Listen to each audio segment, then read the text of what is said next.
There's nothing, I don't think, in board just docs. noticed as a topic, Okay, so I don't believe so. okay. Then we'll just go ahead and begin. So, community engagement. This was something that during, not the last meeting, but the meeting before that, there was a lot of discussion about wanting to discuss this. So here we are to talk about kind of the summer plan, the summer and early fall plan. I don't have anything specific prepared, but this was more of a space for board members to kind of share ideas and talk about what kind of time commitments or community engagement, meeting commitments they want to make. So I think it's like a great thing to start off with the purpose. Like, what is the point of community engagement? What are you looking for? Because that'll kind of drive who you're communicating with, when, locations, how, all that stuff, methods. So I'll open it up. We'll just begin with talking about the purpose. Are we educating the community about the referendum, something that we always do when we have a referendum on the ballot? Or is the board interested in maybe exciting the community? That kind of goes with educating, I would hope. Or is this a feedback collection? Was there a desire for information gathering? Because I think that'll kind of help us discuss all the next things once I have a better idea of what folks want. I think it's, just to start, I think it's good to go in with a sense of, multiple things that we want to try to hit, and I think both education or information and generating support or enthusiasm, or if not excitement. I know who gets excited about a school referendum, but as much as is possible, I think that those are good starting points. But in terms of more specifics, like what are we hoping for, right? And yes, building support for the action that we're taking, knowing that Monday's session will hopefully have settled, what the actual question is going to look like. I think that brings into a little more clarity what it is we're looking for, right? Which is more about gauging possibilities of misunderstanding that people have, information needs that the community wants from us. We might be able to get some greater insight into, as I know many of us have heard, all of us have heard, I'm sure, what are any shortcomings in our current practices around communication, right?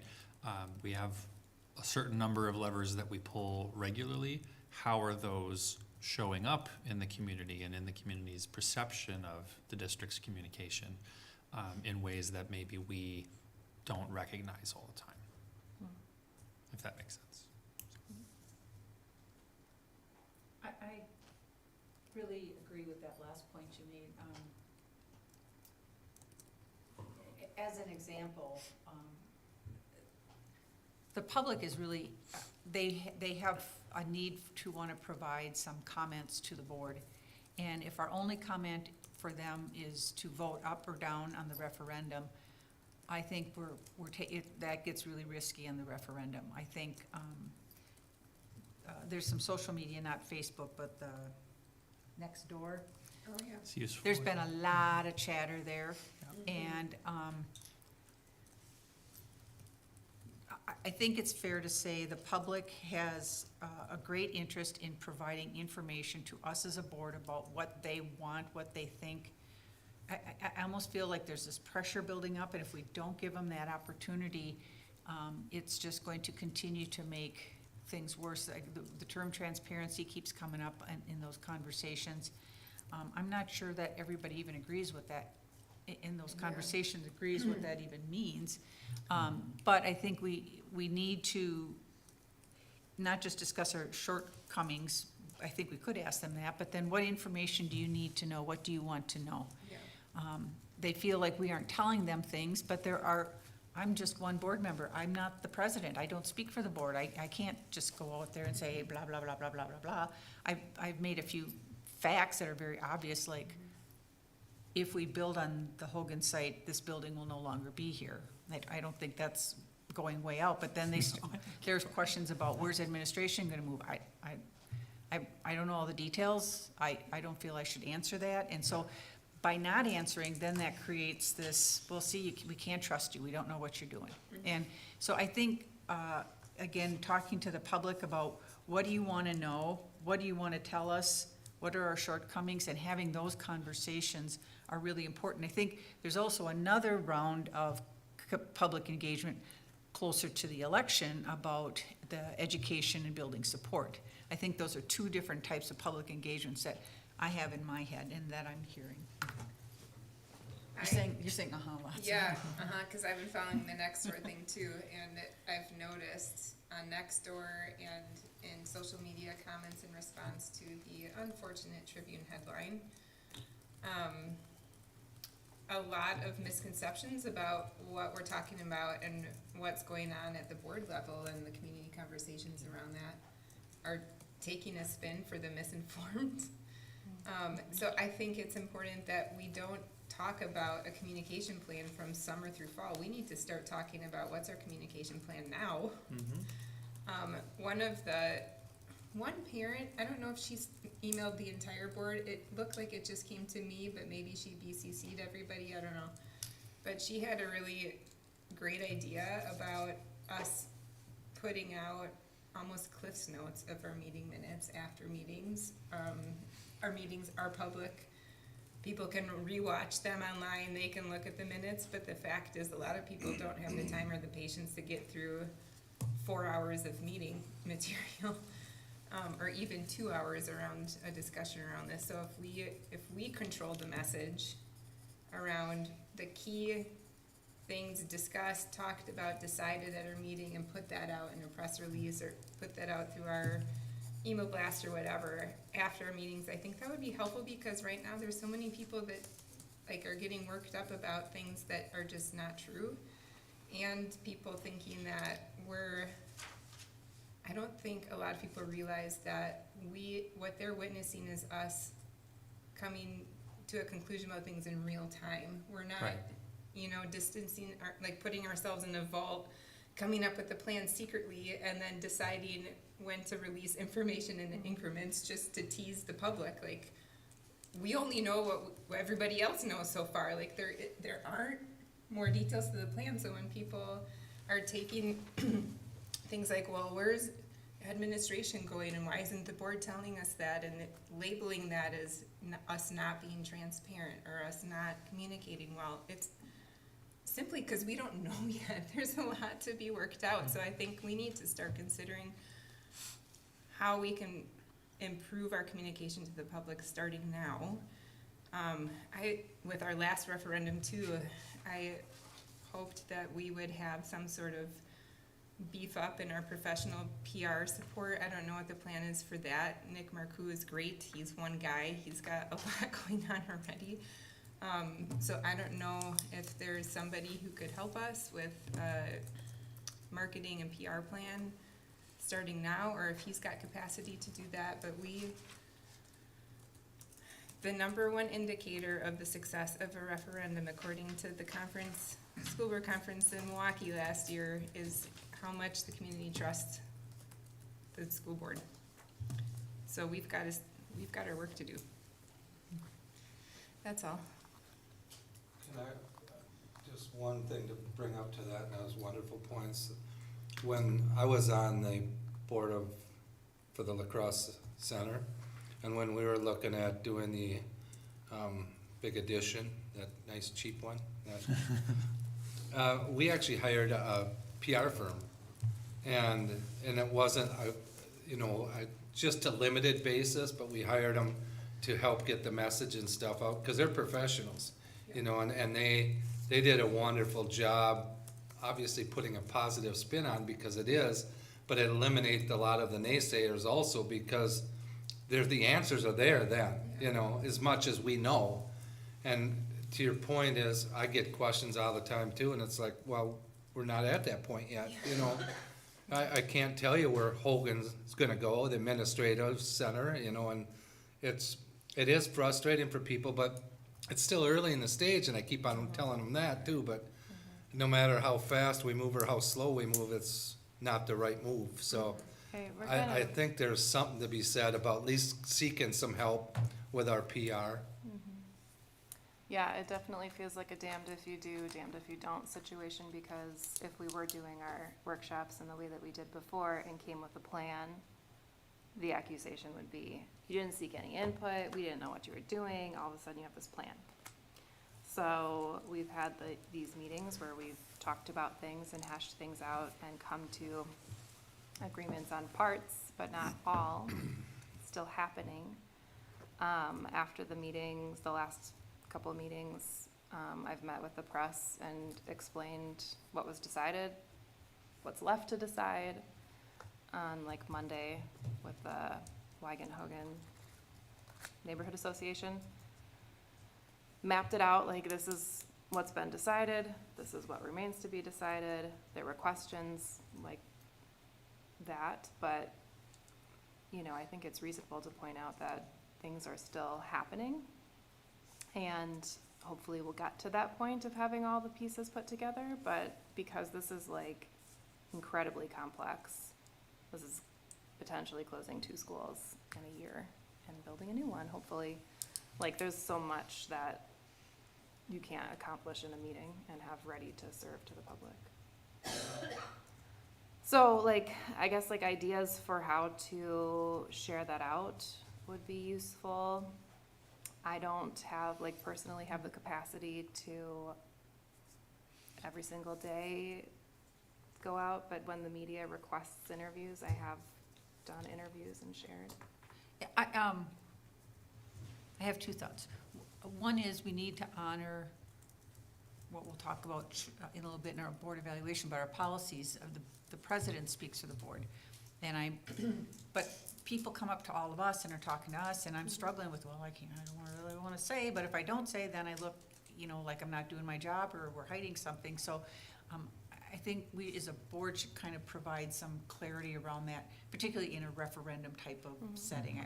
I don't know the answer to that, but I'd like to do what we It's totally collectively agreed reasonable to. to just say, the board did this vote, board hasn't voted on these things. That's not like, those are just facts that are not interpreted by the board president, right?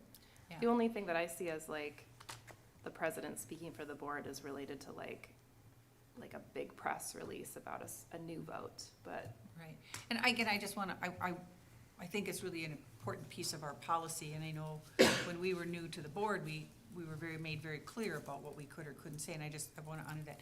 The second thing I wanna say is, when I was part of a statewide organization, of the human services directors, I was the chair of one of the committees, and, there were only 4 committees, and each committee was very busy and doing a lot of things, and people that weren't on that committee or even on the official executive board, some of the other counties felt like they didn't know what was going on. So one of the things is we had an agenda item at the end of our meeting called communications.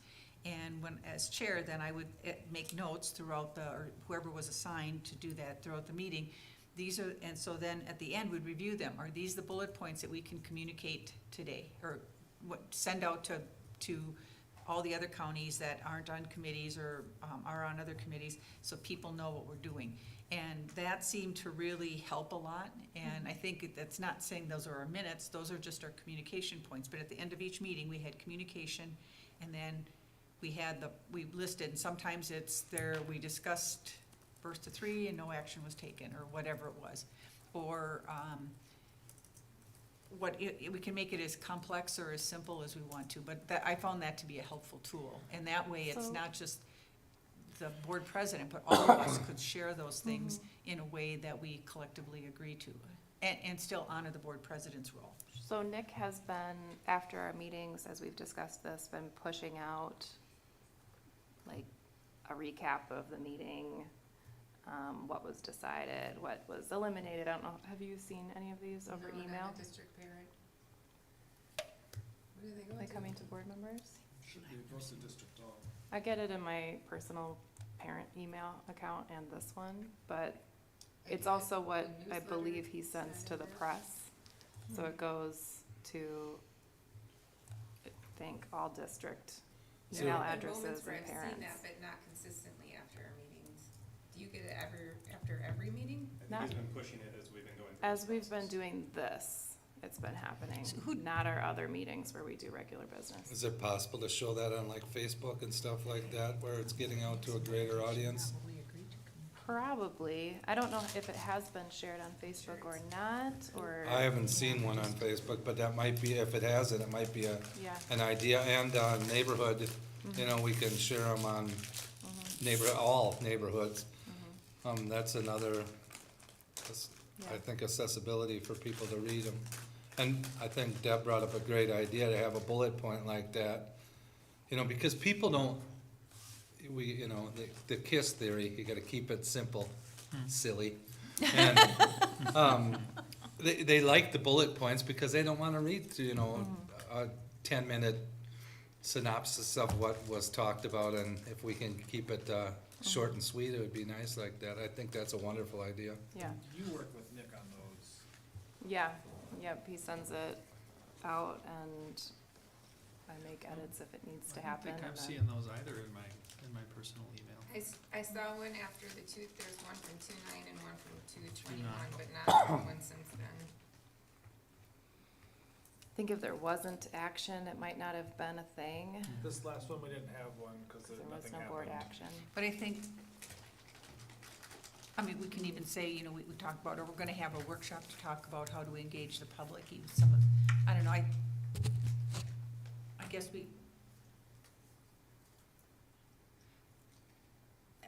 to go back to Katie's, I have 100 thoughts in my head, I have to pause for a second. To go back to Katie's point, it's about the community trusting the school board, and if we design those bullet points, that I think is also important. I'm not saying Nick doesn't do a great job, but I think us designing the bullet points of what we want to say at the end of the meeting for communication, I think is also helpful to build that confidence and trust with the public as well. But Could help us make sure we're all on the same page too, because there's been some yeah. points of like, oh, this is what I took away, no, Right. that's not what I took away. Yeah, I think that's important, and then having, I mean, essentially talking points after each meeting to be able to go, because we are having those conversations. There's no reason we can't write and shouldn't write letters to the editor and things like that. We need to be clear when we're speaking in our individual capacity, but that these are the things that have happened from the board. Like, if we're all on message, I think not only does that get the information out there, it helps to reinforce that so far in our decision-making, we have been pretty nearly unanimous in most of the decisions around which options we're not finding acceptable and which options we're finding acceptable. And that's also a good thing for people to see, that this is a group of 9 individuals with distinct viewpoints who are nevertheless starting to coalesce around a plan forward. I think that's important, as well as them understanding we worked really hard to get there. We didn't all just show up and go, oh, rubber stamp. Yeah, And I not think- one of us had, I think, a goal in mind from the start of it, because we were processing the information and trying to make a good decision about what's the best path forward, so. So here's what we're gonna do then. We're gonna do the bullet points. It's gonna happen in the meeting during the debrief time, and it'll be a shared responsibility. So whoever's up for the next one. It's me. Me and my So- good ideas. So we'll do like 2 or 3 short takeaways. You can like briefly discuss like, what did we do well, what didn't we, and then we'll talk about that. We won't vote on them, but we'll just share what they are. I just put a Reese's cup in my mouth. Well, I think we can kind of determine by consensus without an official vote. I Yeah. want to make sure that there isn't anybody going, that is totally not what I think. If somebody felt that way, we'd want Right. them to have that opportunity. I think we can certainly accomplish that at the end of our meetings, and I think for the time being, we should ask whether, do we want those specific bullet points to be just focused around this big issue? Are we also gonna have bullet points around sort of the regular reporting work that we're going through, or is that a different time? Yeah. Cause I think, I've always lived by Scott's phrase, KISS. That was the best advice I ever got from a writing teacher. Keep it simple. And I Yeah. think if we're staying focused on message, and all of us know what that message is, I think that's important, so. So what's happening with the bullet points after they are discussed at the meeting? Are we sending them to Nick? Is that the best way to do that? Maybe where Nick could start. he has the contact lists, he knows how to get stuff out. He is your communication person, so I would recommend Well, using he's him. yours, he's not our employee. And we do have to be careful about, We all work for you. Dr. Engel's our only employee, right? And We can't Nick's directly- role is yeah. to work with Aaron. He's not our communications You tell me director. what you want done and I will make it happen. Yeah, but we also have to be careful. And realistic about like, Nick can what get that it up person next did. thing that morning. I mean, if you want him to do it that night, if I want him to do it that night, he'll do it that night. You know, he's watching the board meetings at home, you know. Would it make sense for whoever's taking the notes, and we recap at the end of it, to clean it up? Because I think it would be good to have the message coming from, this is a message from your school board, here's the recap of what they did. And I know right now, we're talking about, we should be focusing on our big issue we're working through. But I think in the future, it's good to talk about the monitoring reports we went through and the performance that we're seeing, whether it's positive or negative. Like, I think that transparency in Cliff Note form for the average parent, citizen, whoever, will start building some of that trust. Like, okay, this is what they're doing, this is what they're monitoring. I don't wanna miss that fact, because I think that continues to keep that communication going out, but I think it should come from us. So I think the responsibility from whoever's doing that, because we don't wanna make more work for whoever the president is, but I think it should still flow through you, so you, not you personally, but whoever's in the president role, so you can review it, make sure it's good, you agree with it. If you don't, send it back out to the group, and then we can all talk our way through it via email, and then send it back out to Nick, or send it to Dr. Engel, or whoever. because of open meeting laws, there's weirdness about emails. Yeah. It's not like a board agenda thing though, so. We can Well, if individually the- respond to Nick, but we can't respond to all and then have a Mhm. conversation, because that's the open meeting law Yeah. violation. If the Okay. board has identified the talking points Yep. already, it's not like we're gonna elaborate on that to any extent. There'll be some window dressing at the beginning and end to make it formal, but ultimately it will be what you said you wanted to share. We'll share that with Annie, she'll sign off on it, and then we'll push it out through the various channels. So I think is to your point about like cleaning it up afterwards, I think we have to do that in the meeting, though. I don't think. I just meant like, you can't like send shorthand Oh, right, Like- yeah. Right. back in and say, this is what I had. Yeah, I think the consensus has to still be there, of like, here's the talking point, right? That would be me, that would send that in. I would too, Yeah. so I write shorthand. What's he talking about? Um, Made sense to me, but no one else. That's, so, I'll be at the meetings, I'll be busy taking notes, and so I can write down what I hear people saying, I can read that back to everyone, you can say, yes, that's what we're saying, I'll send it off to Nick, we'll put together a press release, we'll distribute it, when he sends it out to everyone in the district, we can either do an internal audience or internal and external, and with the external audience, it is the neighborhood associations and news agencies and everything else as well. So that would be the intent, I imagine. Can we start, I noticed that there's been a lot of updates on the long-range facility plan part of the district's website, including a lot of our discussion information that's on there, which is great. Can we add a running FAQ document that he links to in that email blast that goes out that recaps, because to address some of the frequent questions we're seeing in the public and via email, like, why is Northwoods back on the table? And I thought you had already decided, and where's Hogan going? And What about the debt? what about, there's a lot of questions we see over and over and over and over again. It might be helpful to put some sort of FAQ out there that's linked in that email blast. Yeah, we certainly can. We just need to know what those questions are. Yeah. So if you're seeing stuff on social media websites that I don't frequent, that's Yeah. helpful to have that information. Okay, We don't know anything that you don't tell us. so. okay.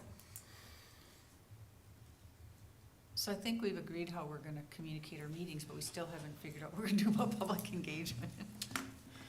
Yeah, so if we can, since we're thinking about these message blasts and things like that, when I reference shortcomings from the start, I think maybe a more profitable way to frame it is actually, where is the disconnect between, our current practices and how many people are seeing those emails, right, that we think are getting them. Like, we're putting out an email blast to all external recipients. Well, do we actually have analytics on how successful those emails are? I mean, if I'm sitting right here saying, I didn't get the email that she got on February 9th. So if there's a disconnect between our current practice expectations and then the reality of it, right, that's something we want to kind of identify. So when I'm talking about shortcomings, I want to know, like I had asked you at one point early on, I think, who's on our email list and what are our typical methods for communication? And then to think about, well, who doesn't have access or who has less secure access or more limited access to those venues. That's where I would start, for myself, that's where I would start thinking about a communication plan. Well, I can tell you that there's at least 3 of us who don't have kids in the district that aren't Right. on that list. Because I'm like, he does that? Really? I had no idea. Well, and it goes to the press too. And so, you know, in theory, after interviews and releasing information that would appear. So there, you know, you also have to think about, like, we're a cash-strapped district.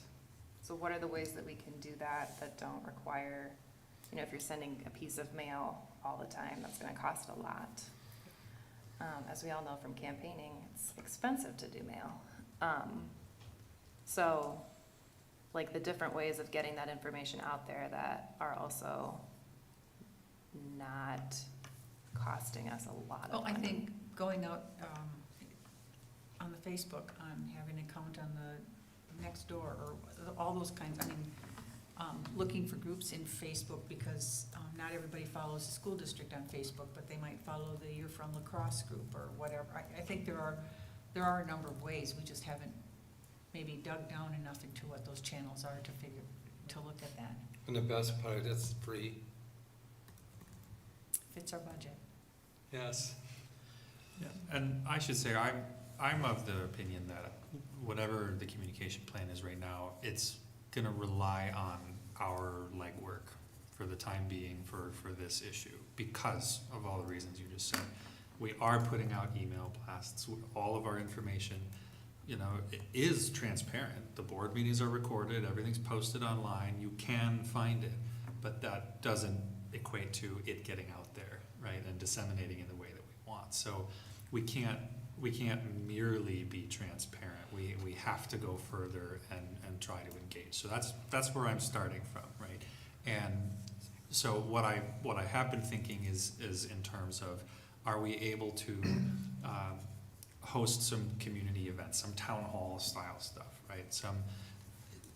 With the recognition, again, that there are plenty of people who are not going to be able to take off work or find childcare or be able to access those more traditional kinds of forums of public information. But that's more time and effort from us as individuals to show up and listen and communicate as well. And then we can decide in each of those, if let's say we had a handful of events for whatever reason, you know, event 1 is a listening session where we want to hear what the community's concerns are. Event 2 can be trying to answer some of those questions and be more discursive in nature, a little more back and forth.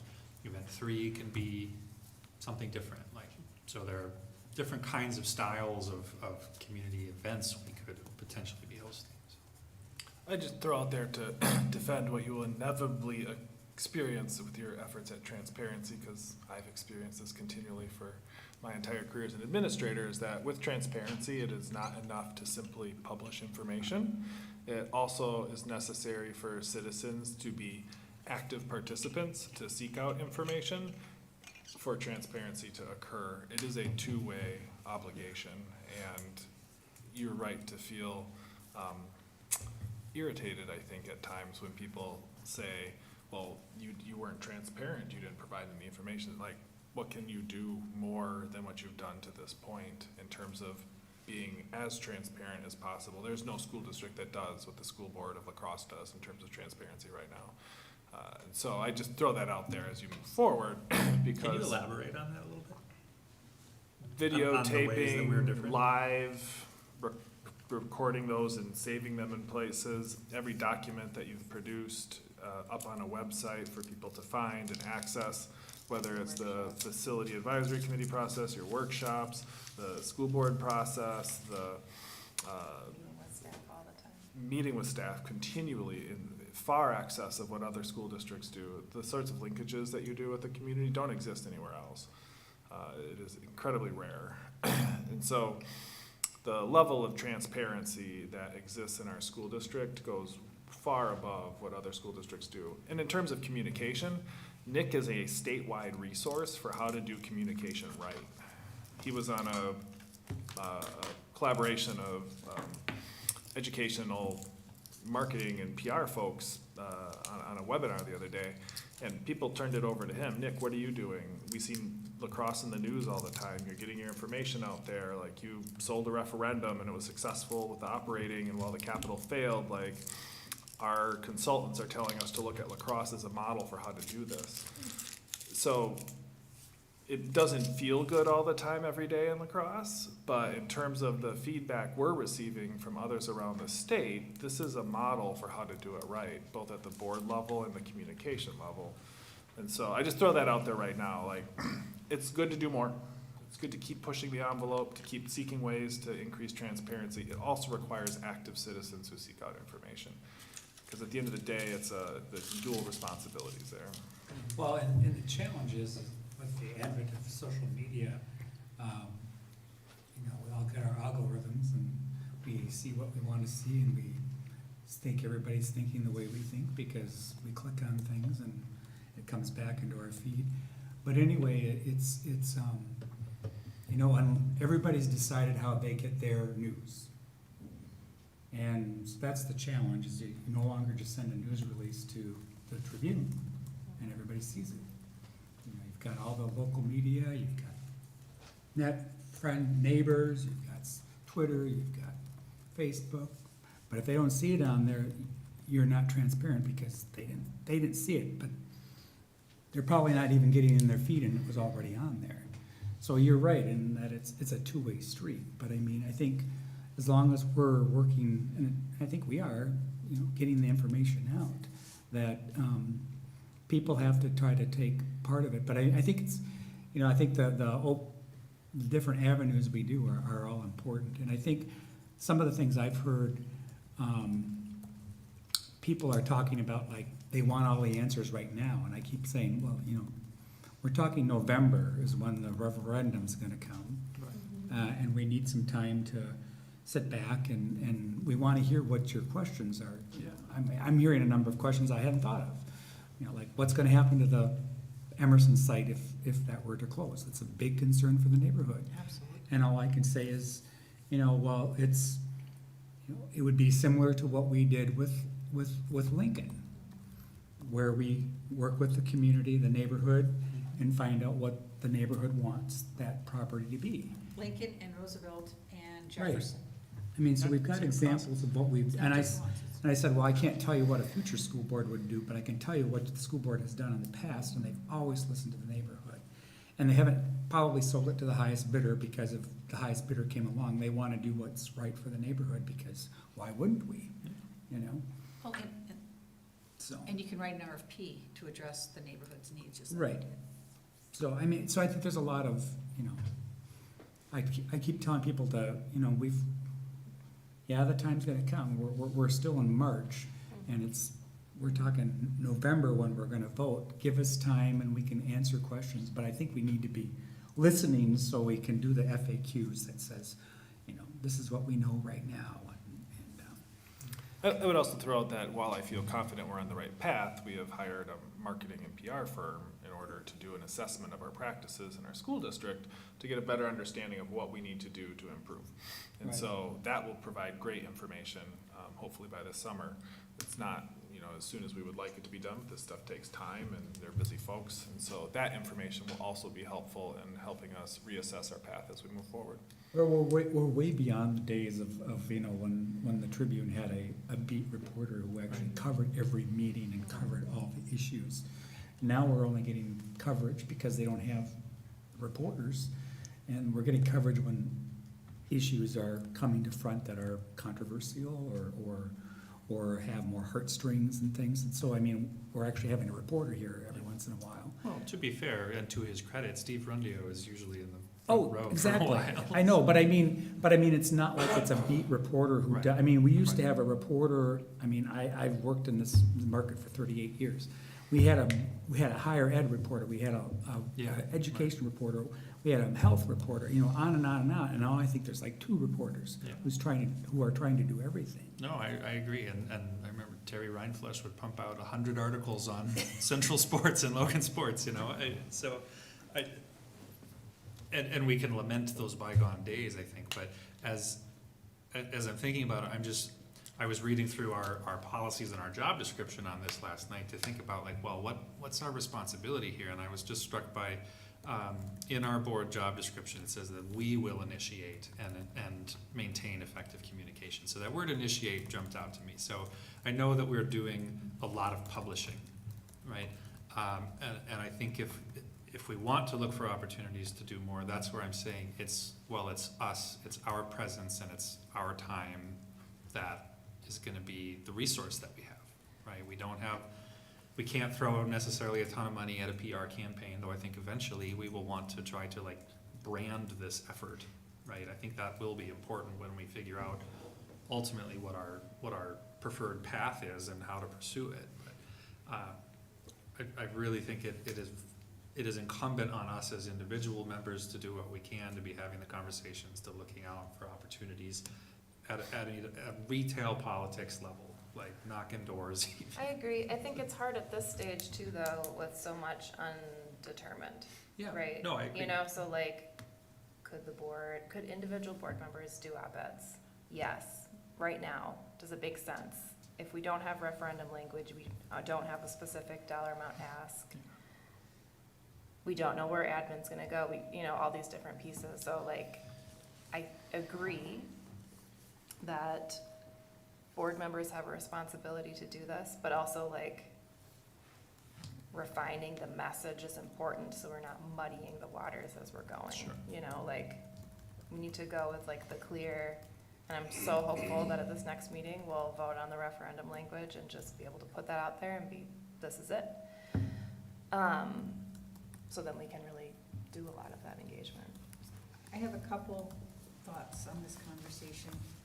So I agree, there's a lot of time between now and November. The problem is if we don't start engaging the community in a conversation, someone else will, and it won't be the conversation we want. It's already starting. I feel if we say, well, we don't have the answers, and until we have the answers, by the time we have the answers, there's gonna be this big unhappy blob of people getting other people riled up in the way that isn't helpful to this. So while we have time, I also feel really anxious, like we need to get on top of this.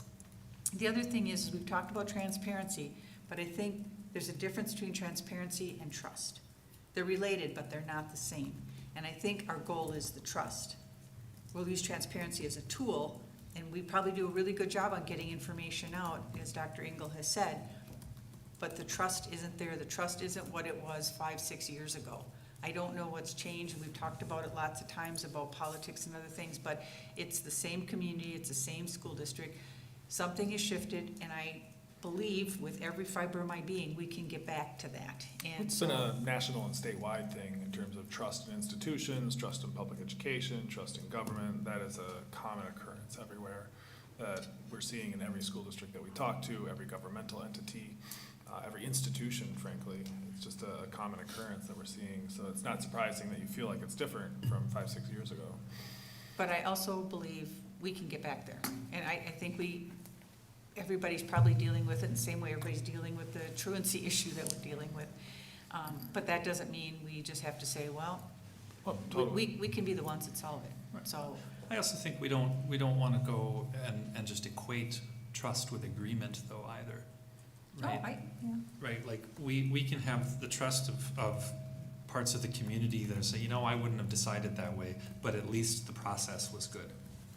Right, that's trust in a political process, is that even if you don't get your specific way in a representative democracy, you trust that the system is legitimate. And that is also an area of trust that has eroded recently. Slash disappeared. Okay, so let's get down to just like the brass tacks of what you wanna do then, cause it sounds like you're not wanting to put it off. So we have the bullet point thing, what and when and how and for what purpose, and who's gonna do it.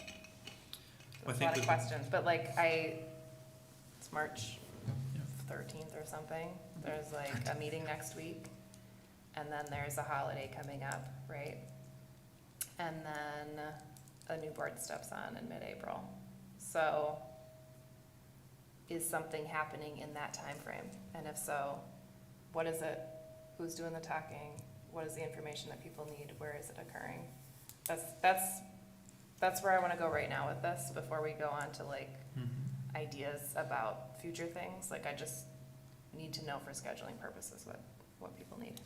I think there's no reason we can't start the bullet point and. Yep, that's an easy one, Dissemination that'll be link. on Monday. Right on Monday, and then. But I it think sounds for- like also there's a desire for, as Deb was putting it, like driving the conversation. So how is that gonna happen? When is it gonna happen? Who's going to drive it? On what time frame? After, evenings, weekends, weekdays?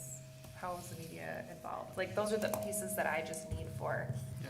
scheduling and structure and planning. I'll be,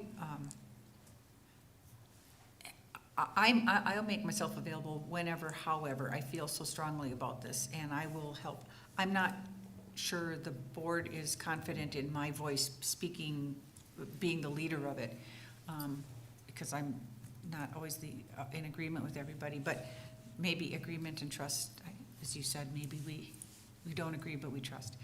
But however, I will volunteer however the board would like me to be available. If I can be available, but the board doesn't really feel like I should be the front person, I'm fine with that. I just want to offer, I have time. Not everybody at this I table think has that's that. where our messaging, like the bullet points come into play. Like, we should all be confident after each meeting with a set of bullet points of talking to whoever in whatever venue and being able to say, I'm just me, but this is what, at our last meeting, we settled on. This is what we did do, this is what we didn't do. There's nothing in our policy that prevents us from doing that.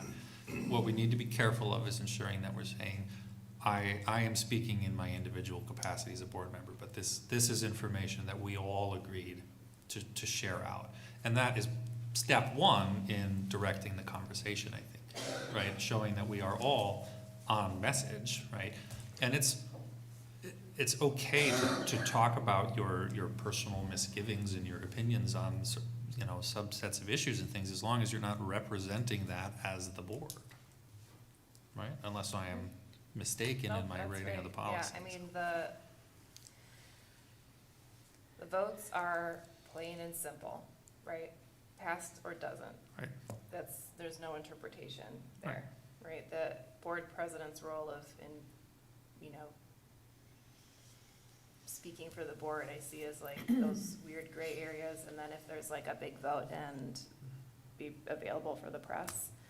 But, yeah, y'all are elected. You're allowed to talk to your constituents and share what we're doing 100%. It's kind of an expectation of the job. So, I guess I still want to know, like, when, how, who are you inviting? Is it in person? Is it virtual? Is it written? Yeah. What's the plan?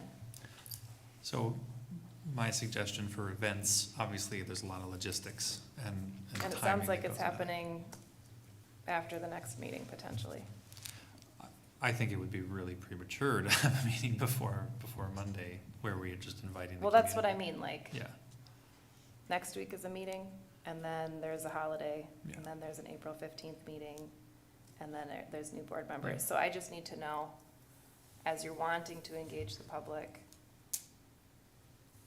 within the frame of like what's realistic for people to do, yeah, what's realistic for us to get the message out so people can participate fully, and it's not just people who are paying attention, or people who are the loudest, or people who have Yeah. an agenda or something. Like, if this is gonna happen, I just need to know for planning how and who and all those pieces. Plus, we're getting close to an election. It's gonna be an election in early April, yeah. And so there's a changeover happening, is in that amount of time, does the board, who will all be participating in this if it's happening, wanna do that before the changeover? I think, yeah. I think we can, again, because it takes a while to get the word out, and, I mean, it is the 13th of March, and I would envision that the first event, which would be in person, and/or maybe there'd be another one that's virtual, or I think some combination thereof. I think that is one of the things that I've liked about what the district has done with referendums in the past when they do information sessions. Some are virtual and some are in person, and I think that's always helpful. But I would expect those to occur after the election. I don't want to muddy up the election, these conversations with the election. I think the election needs to be done, and then we have these, but that isn't to say we aren't going out to the public in the next couple weeks saying, hey, we know you got a lot of questions, we're gonna be having these meetings coming up, starting blah, blah, blah. Yeah, and like I said, I'm so hopeful that we're gonna have the referendum language done at the next meeting, and we'll have some big thing to share with the public. And then when we have that big thing, we can talk about, I can say that to the press, like, we have these sessions beginning May, whatever it is that people want. What I was hearing as the conversation was going was there was a lot of anxiety around waiting. This is why I'm asking, like, in the window that we have between, after next Monday's meeting and the election, or when these board members come on, does the board want to do an event? No. I think if we can get an FAQ thing going, that would. So not an event, no, Deb. Sorry, I just need to know if there's a thing Well, scheduled. I wouldn't envision it to happen till the middle of April, so between the middle of April and the end of April is only a few weeks, so I guess I'm okay either way. Okay. Yeah, I don't think it should be before the election. I agree. Okay, so we're not planning an event. That helps me to understand where people are going with the need, what soon means. Yeah, that's Because to fine. me, soon means tomorrow, because my time on the board is short, so Yeah. everything's shorter for me. No, that's fine. I think beginning with I guess I'd call them these like less formal approaches, right? The FAQ, making sure that that's like up to date and ready to go. That can happen right now, right? Starting with our board minute points and using those in conversations in our day-to-day. That's all super important, right? And it also helps to make sure we're humanizing this whole process, right? That these are well-intentioned individuals trying to suss out amongst ourselves what's in the best interest of the community as we see it. That's also important for establishing, to Aaron's point, a culture of engagement, right? Yeah, we can publish everything we want, but you can't make people read it, right? Well, if what we've drifted into nationally and regionally and wherever else is a culture of disengagement, well, we have to start trying to find ways of rebuilding that, and I think these less formal ways of reaching out are a good start to that. So, because when I envision an event, I mean, I'm talking about like filling the lacrosse center in this idealized vision of it. So we don't Scale have it time down. for that. Think So like high school auditorium. Absolutely, yeah. Or The most nowhere. engagement we get is on 20-second videos. I mean, if you want to Yeah. engage people, that's where it's at right now. On Facebook and other things, that's like Short and sweet. spikes. Yeah, absolutely. I Um, still think an opportunity to meet with people I don't like this setting when people have to stand at our feet, that's Yeah. always bothered me. But in a room somewhere, we're not gonna fill it up. If we get 30 people to show up, we'll be like, actually, I think we'll probably get 30, 50 people, and then it'll dwindle down. But quite frankly, I didn't know what the questions were that we should even be thinking about. I didn't know that what's gonna happen to the Emerson property is really, really a big, scary thing to that neighborhood until they told me that. I didn't know that people's concern about the debt or where administration goes is a big concern to people. I didn't know that till the public told me. And so how are we going to gather that? How are we going to answer their questions when we don't know what their questions are? And so that's where I'm feeling in May, we need to have some opportunity to bring people together that have stuff to tell us. Might not be everything we want to hear, but stuff to tell us. We don't even know what the questions are. We don't even know what things to prepare until they tell us what's concerning to them. I've learned so much from the public of things that are concerning to them, that those are all fair questions.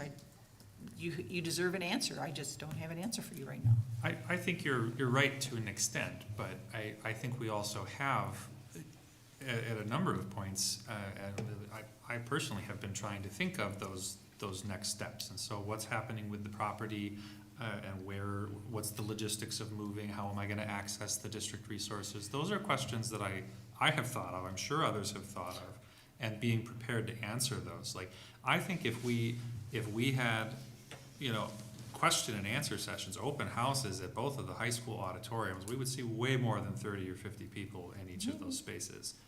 And if we have a way of, collecting questions ahead of time, having a number of responses where we're able to answer questions directly to people's faces based on what they've submitted to us in advance, I think that's a valuable exercise. So maybe starting in May, we host several community Q&A sessions where we learn what the community wants to know, and that will help us prepare for more formal information Yeah. sessions moving forward. I think if we're talking about communication and marketing, I think to Annie's point, it's important that we make a decision on the referendum soon, hopefully by next week. And I know, at least at the last meeting, there were some people who seemed ready, some people who weren't, some people who were wishy-washy in between, and we committed to taking the 2 weeks in between to really sorting out what needs to be answered to move forward and figuring that out. And to me, one of the biggest things is like, are we doing a service to the community by keeping the questions simple? Or is that only gonna spur more paranoia and distrust with the district, knowing that, okay, there's gonna be this question, and then what? And then what? Like, I think we need to make sure that the question on the referendum is comprehensive.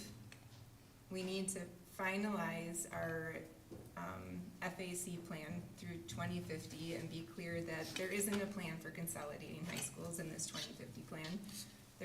Right now, there isn't a plan for the the community needs to know everything, so when they're voting in November, we're confused about okay, well, if I vote now, then what does that mean? If I vote yes, then what's the next school that's closing? We need to have as much transparency around that question as possible. That's just Totally agree, yeah. my opinion. Okay. It's a great opinion. Spot on. Dr. Engel, did you find out if we decide that question now and we want to tweak it later on down the road legally, is that an option? We're just waiting on a response from our referendum legal counsel, Allison Buchanan, so once she gets back to us, we'll know. We're hopeful tomorrow. Will we be able to just get an update to the board about what are the logistics of posing a referendum question from, once you get that response? Sure, yeah, Okay. absolutely. Great. Oh, yeah, because there's a lot of legal steps around it. Yeah, just to make sure we know, okay, if we want to do it this way, is that allowed? Because that also shapes what kinds of questions we ask, right? But, I mean, just to go back to then, I think, listening sessions, right, and having that hammered out, I think, yeah, that's absolutely, May is a good start for that. So for with that those time period. Q&As, are you letting people ask questions on the fly, or you said collected beforehand? I think both. I think both. There's a couple of successful structures I can find the resources for them about soliciting questions in the meantime, kind of aggregating them, finding some of the usual suspects that we can answer in turn, right? Because it gives us time to prepare to speak with the unified voice of the board, and then also having an opportunity for people on the night of or the day of the event to pose questions, knowing that we may not necessarily be able to answer them fully, but that we will take it to find the answer, Yeah. right, and put that Help us information prepare back for out. the Yeah. sessions, yeah. It's, sorry, go ahead. Going back to your point before about the questions that I said that the public wants to know about, we've all thought about them. But, for example, what happens to Emerson property if this goes through? The thoughts I had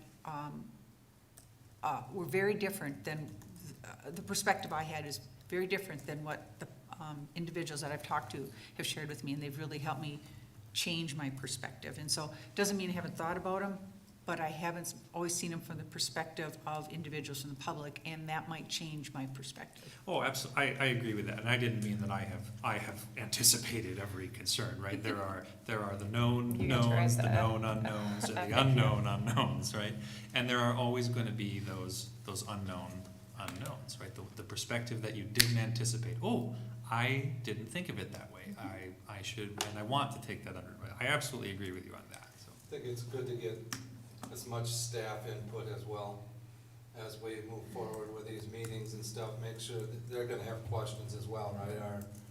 Our staff and, you know, from school cooks to teachers to principals, et cetera. So I think it might even be beneficial to have a meeting just with personnel, you know? Would that But that's come- something to think down the road. Would you want that maybe before the May event?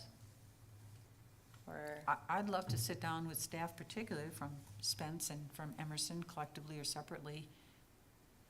What's on your mind? What are you thinking? What questions do you have? Because we can be really good ambassadors on this message, but it's the teachers and the staff in the schools who are truly the ambassadors of these messages. And if we haven't heard their concerns and their thoughts, we're really missing a valuable opportunity. I would suggest you meet with staff before the Q and As.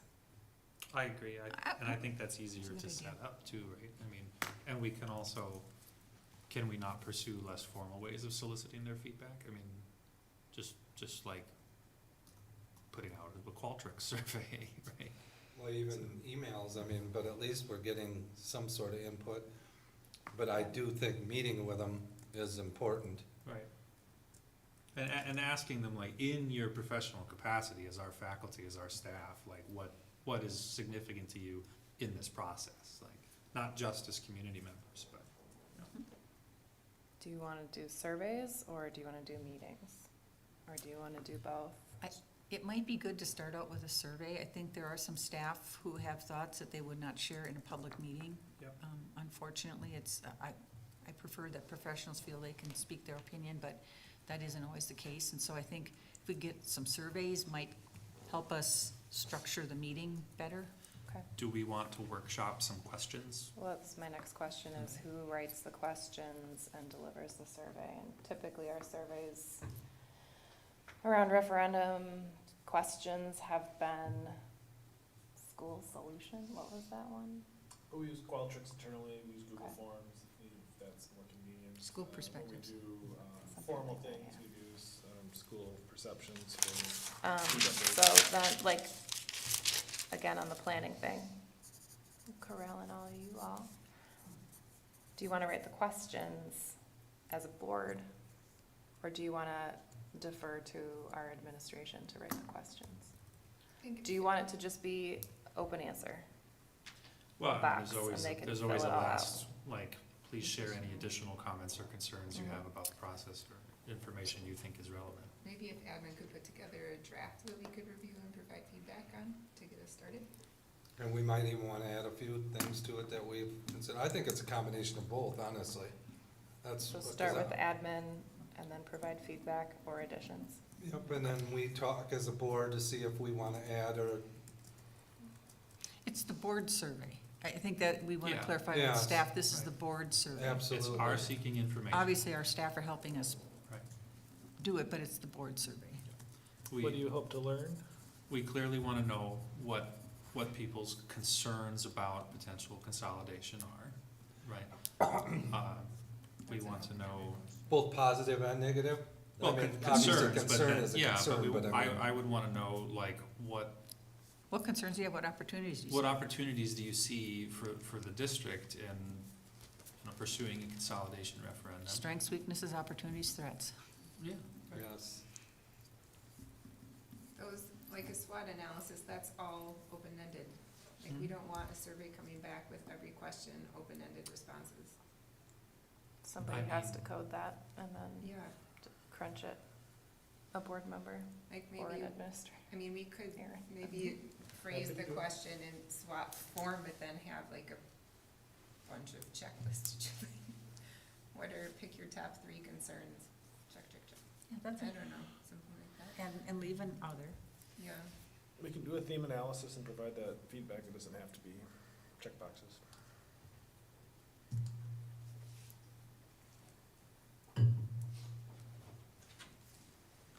I guess I have a different relationship to qualitative research because that was my dissertation, so I'm like, I'm not as scared of it, but it is a lot of data to parse, and we are limited. so. I kind of feel like hearing each of their direct comments and quotes is important to read than to have it summarized. Yeah. And I think we will get more honest feedback if they know that's what we'll do. Yeah, I prefer open-ended questions because they are potentially less leading. Sorry, Jeff. No, it's fine. Just to say, if you're gonna have a meeting, I think the point of a survey is to try to engage the temperature. Yeah. As long as you leave it open for the people that don't feel comfortable speaking in public forums, and you're at least gonna get that level of feedback in that one open-ended, but I think getting directional feedback from the staff so you can go into your meeting prepared if you're going in, doing it in person. I think that's the point of the survey, right? It's to get that bellwether going in, so. What are And the then you big can rocks? get the actual feedback in verbal form when you're in there talking about, okay, you're telling us that you're highly concerned about this, tell us why. Mhm. Right? Mhm. So.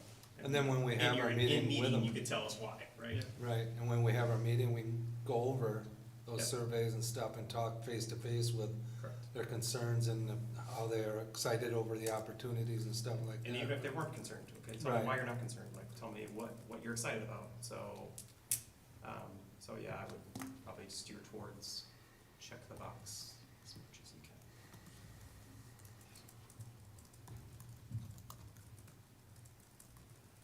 And even if the feedback we get is really negative, which well, could be, I still think a conversation about the possibilities.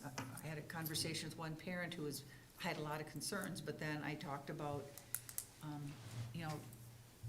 one of the things I'm hoping that we can have in a building, are spaces for, because more and more classrooms are seeing kids with behavioral issues, with all kinds of mental health and other types of issues going on in their lives. A space where those students can go to kind of collect themselves, calm down, and in a place that's safe for them and a place that helps them process. And the parent was so excited and said that, that there's so much disruption going on in their particular child's classroom. And so those so that ended up being a conversation about a possibility. And that actually got them thinking, like, maybe my student could actually have a better education even if it's in a different building. maybe a question about, like, what is the best way to engage, families from the school, like email, in-person meetings? I don't know. Maybe it's the same everywhere, and that question doesn't matter, but at some point, we're gonna need to learn from people at the schools on the ballot, how to best communicate with their students and families about it.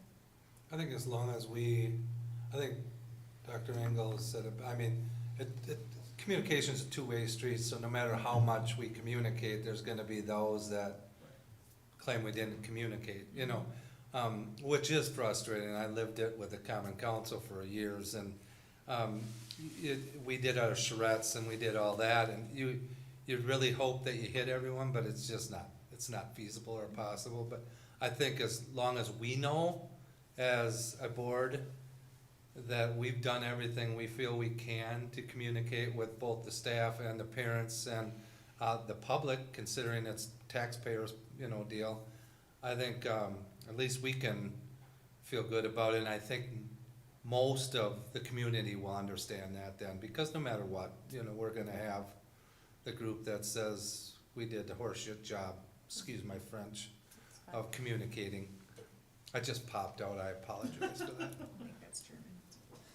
decorum was another one of Yeah. those policies Yes. written in the bylaw. Honestly, it's so hard sometimes. It's a closed session, correct? No, this is a Oh. workshop. I apologize. It's gonna be headline news in the Yeah. Tribune. So, one thing, and this is just a different idea that it may tie into our ideas for the listening sessions, but, sort of a mechanism for gauging change in public opinion and the success of your communication and your and your engagement, is something like a deliberative polling model, where the idea is, the referendum itself is like the ultimate community feedback. It is itself a communication tool, right? We want this, we don't want this. But what we want to ensure is that leading up to that, people are able to cast the most informed votes possible. And a whole host of research in these different models shows that engaging in the deliberative process with information provided on, the trade-offs and the affordances of particular courses of action leads to more informed decision-making, right? And thus more trust in the outcomes and more stability within the systems themselves. So if there is a way that we can, poll our audience on the nights of those community sessions when they arrive and do an exit poll at the end of it after the discussion and the answering questions, how, if at all, have you changed your perspective on the referendum question and why? It's a super valuable model. It can require resources, but there are resources. So would you ask for like the email after, as they're signing in or something? Yeah, it's best to do it in the moment, Oh, right, because people keep thinking and Here's people an keep index changing. card, Yeah. Mark, where you are. No, yeah, we can, I will try to send the board some of the stuff that I've dug up in my research in these areas over the years. So Brilliant, I love it. Yeah, that's a good idea. I don't know if Stanley Fishkin is still out there. I'm sure he is. It's his stuff. It's trademarked, actually. I gotta be careful with that. I don't know if you want that. Second the motion. Yeah. That's what I'm hearing. Sugar All for in favor, president. aye. Yeah. We did do Watch out. Our last survey to the community involved questions about how you like to receive information from school. Yeah. And so we do have some information on that, when it comes to it. For our parents, 94% said email, 53% said automated phone/text message, 28% said newsletter, 26% said meetings with teachers and administrators, 20% said Facebook, and then it declined from there. That might be an interesting lever to pose, the automated message. It We're- wouldn't be about my kid being absent or buzzing. We're careful with that because we don't ever want people to start ignoring those, because some of those are dramatic messages that we need them to pay That's attention true. to. So we're also very thoughtful about how we use all these communication methods, not to oversaturate, Right. to use them for the intended purpose. And so there is some thoughtfulness around that, even though it's the most effective and that's how they want to, Yeah. we want them to continue to want to receive that. And so we're thoughtful about all these communication methods. People have wanted us to post 100 times a day on Facebook. Well, we know that that doesn't work. You oversaturate folks and then nobody sees anything. So there's just lots of different things we think about as we're So considering these communication that was methods. parents, you said? Parents, yes. So it'd be a possibility though to at least let them know about our meetings Totally. on that, as long as we're just doing a couple of those on this process Right. itself and not do a weekly thing on it or something. Totally. Yep. Might make sense for us to go to some of the affected schools' PTOs. They're usually the most active and involved families. They're gonna wanna know the questions, they're gonna wanna ask us questions, they're gonna wanna have their feelings heard, their thoughts heard.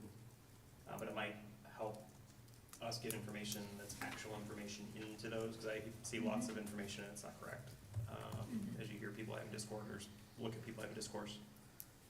So it might be make a priority list of, okay, Emerson Spence first, and then depending on what the other, the potentials down the line, the cascading effect of, we need to get in these within this first month. Right.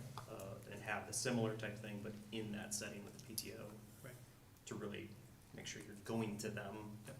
And letting them be heard. And the question, if we're doing, say, Central and Logan is the way we structure it, right?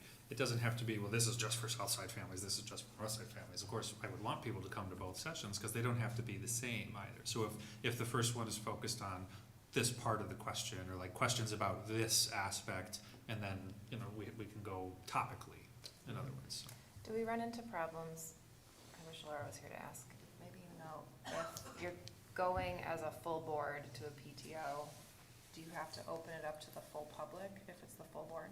It's a posted meeting, so if we think that a majority of school board members will be present intentionally, then we post it. Even if we think 2 are intentionally there for board business, we post it. So like our linkages. But we post it, like when we go to the convention, it's posted, but we also post it with no action being taken. Right. Exactly. But there could still be then members of the public not affiliated with those PTOs Yep. coming Yep. Our- and engaging. When we hold those sorts of things, folks have to understand that it changes the nature of it. Yeah, we can't just drop in unannounced. For other context, that same survey, the non-parents, non-employees, so these are people that are not affiliated with their school district, Like me. 52% said Facts. emails. 52% said email, 39% said electronic newsletter, 33% said printed newsletter, 29% said newspaper, and 28% said website. Nick and I have been talking about a printed newsletter. It's about $6,000 per run. And that's if we target it just to people without kids in our school district. And so it's expensive, and so we haven't had the budget for it. We cut that years ago. But it would be a communication method for folks. And when we do referendum, the last 2, we certainly sent out printed materials at 2 opportunities. So that's certainly a part of our communication process. I think that could be a valuable spend later in the process, after these May kinds of meetings, after we've had a chance to gather some of the questions and provide thoughtful answers to them, to make sure that we're anticipating those concerns for people who haven't otherwise necessarily been plugged into those meetings. It would offer up that, we've worked with Bray Architects to do our pre-referendum communication. They have experts in this and who have done this in hundreds of school districts over dozens of years, you know. So as we get closer to that communication piece, we have experts to lean on to help us do that work, and the board can be more actively engaged in that design and planning if you so desire. I think what you're talking about right now is kind of like the short term, like what's in the next 2 months. Yeah, like a print mailing will definitely occur, Yeah. and it should occur for any referendum ask. But like, Later. yeah, once all the things are figured out and the website's got the FAQ and whatever. Cause it's too pricey just to throw stamps out the window. All right, Should we, when you guys leave, I'll be involved as much as you want me to be involved, but, so if you do these meetings, would it make sense to also create your bullet points from that meeting? Because not only did you take an agenda to them, but you also should gather feedback out of it. Absolutely. So again, I think whatever way you communicate, you should communicate consistently throughout going forward. So if that means we create bullet points and it goes out on an email for a board meeting, and it may go to Facebook, it may go to Nextdoor, I think you should create a checkbox of like, all right, here's the expectation, so then the president can pass that to whoever's gonna be doing that, whether that's the person putting it together, or you're gonna delegate that to somebody saying this is your job, or it goes to Nick, or whatever it is, whatever. I think if you want that, I would just consistently do that process throughout. Yeah. Not only this, but going forward past it. I also think if the board is taking on more communication roles, Yep. it needs to be a delegated thing, or a committee or something, because it's just too much for a president to do, and do the agendas and do the meetings, right? So Absolutely. whoever's the president next, figure that, you know, how you wanna do that, who would you delegate it to, that sort of thing, so. Okay, back to the community engagement. I'm hearing, Q&As in May, meeting with staff prior to that, with a survey sent to staff prior to the staff meeting. So I think, ETA on the survey, then a reasonable request for the administration to put out questions, and then for the board to give feedback. And it might be useful, kind of going back and forth on the, how do you quantitatively put it together, and then how do you get these open-ended questions? And one of the ways is, how strongly do you feel about this statement? And I think giving people that sliding scale to be able to, and make it an even number so nobody can pick the middle one, I think is sometimes a way to get some of that without getting all the narrative. Okay, so I'm looking at April. And I'm thinking that 2 weeks is a reasonable request for board members to give feedback and edits on a survey Yes. submitted, drafted by the administration.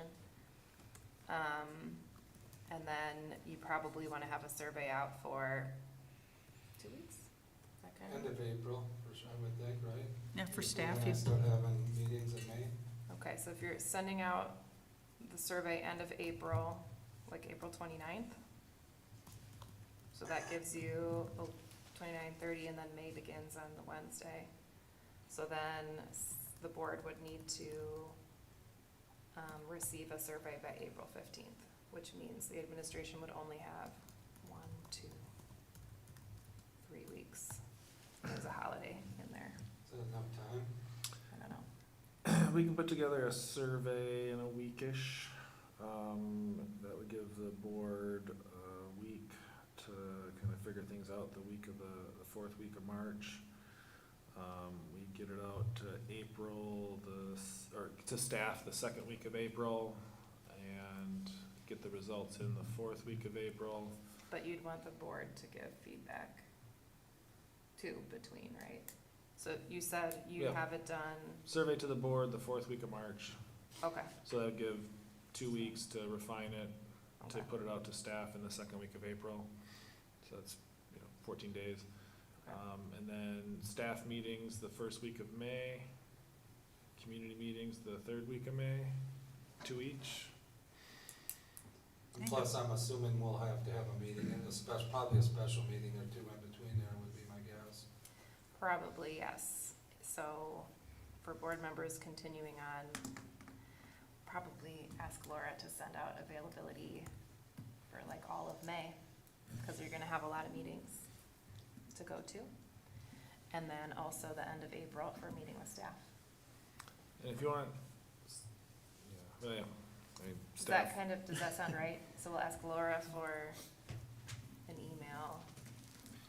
if you want to meet with staff, you need to go to them. yes. Yes. So Those are it's intentions. not about your schedule or my schedule, it's about when is there a planned staff meeting where they will be at in order to see people. And they're not gonna want it at night, I'm assuming, correct? Just after school, if you Yeah. actually wanna meet with staff.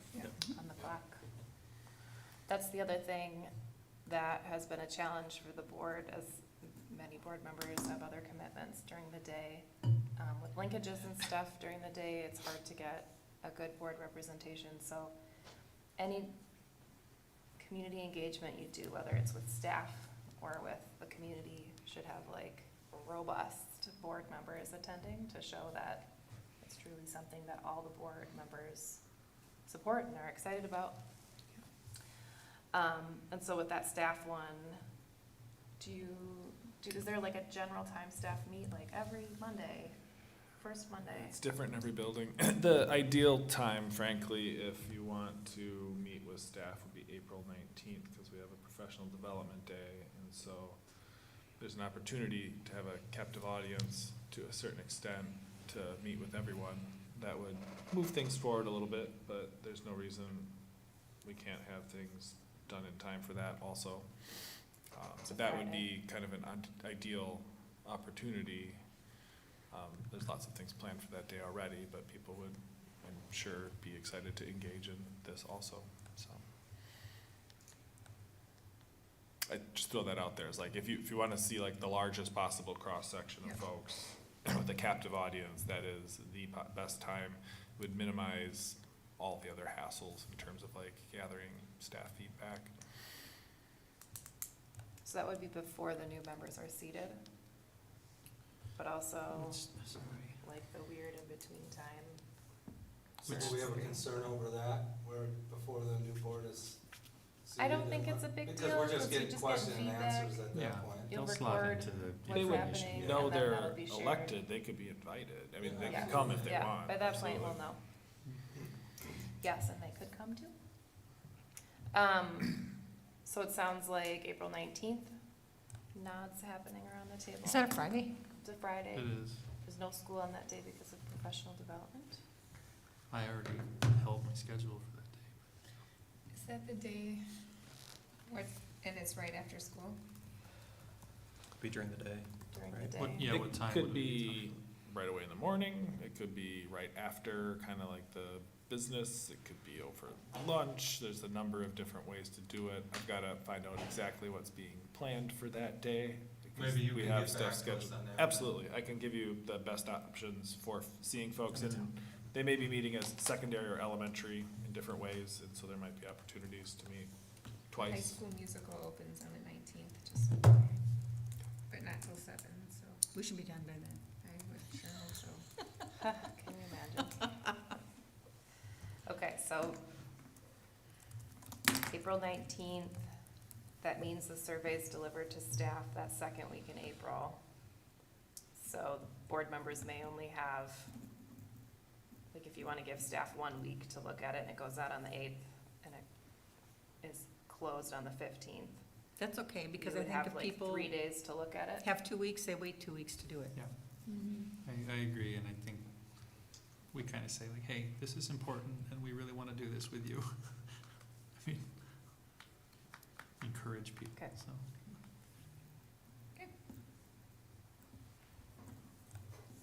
Wait till we decide a time.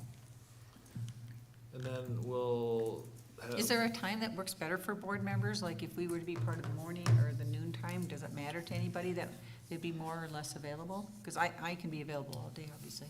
I already took off work for the day, so I gotta figure out what I'm doing with children, but I have multiple grandparents to lean on, so. Bring 'em. Worst come, push comes to shove, you can probably drop it at my place. There you go. Amanda's home, so Yeah, thanks. she works home from home on Friday. So nice of you to volunteer Amanda to watch. I would do it. Kids.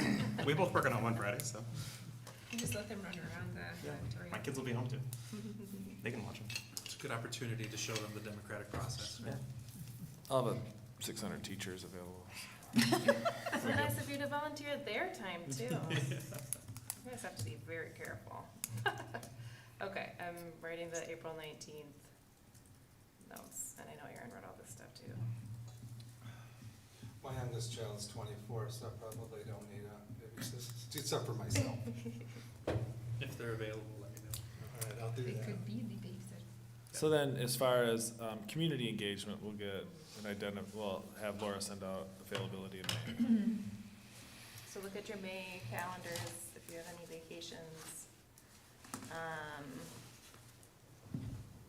Probably a good idea to have evenings, so working people can come, and so multiple times, different days of the week, so if people have shift work that rotates through different days, you're catching I think people. a couple of noon hour virtual sessions would be good too. What about coffee and donuts for, Yep. that was good.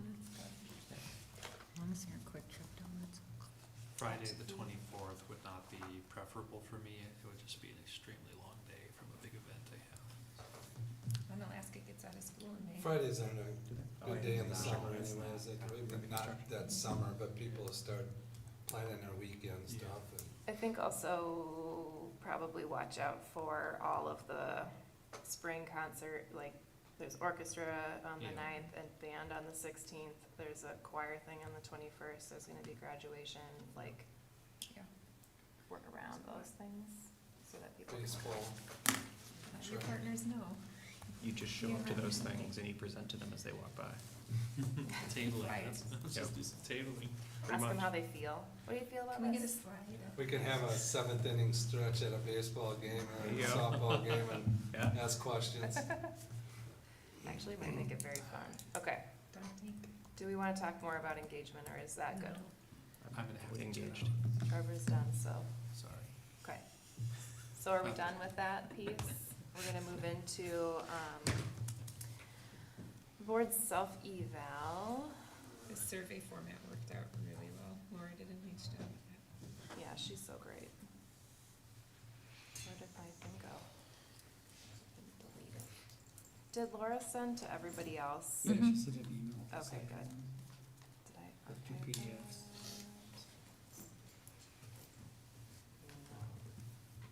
that? Anybody else find it weird the way the questions were phrased around, do we exceed expectations on this policy? I can't imagine how we could. Exactly. On most of them. Not doing something illegal. Oh, we exceeded expectations. Okay. I struggle with that. I did not exceed So- or send anything. Let's start with the Maybe just in the first one, that was like- BSR one dash 5E. through 5E, 2024 self-assessment Yep. document. I don't know how you prefer to go through this. We can just kind of, it looks like if there's general consensus, I don't see a point of belaboring the point. We can look at the comments that were included, when there are comments that are included.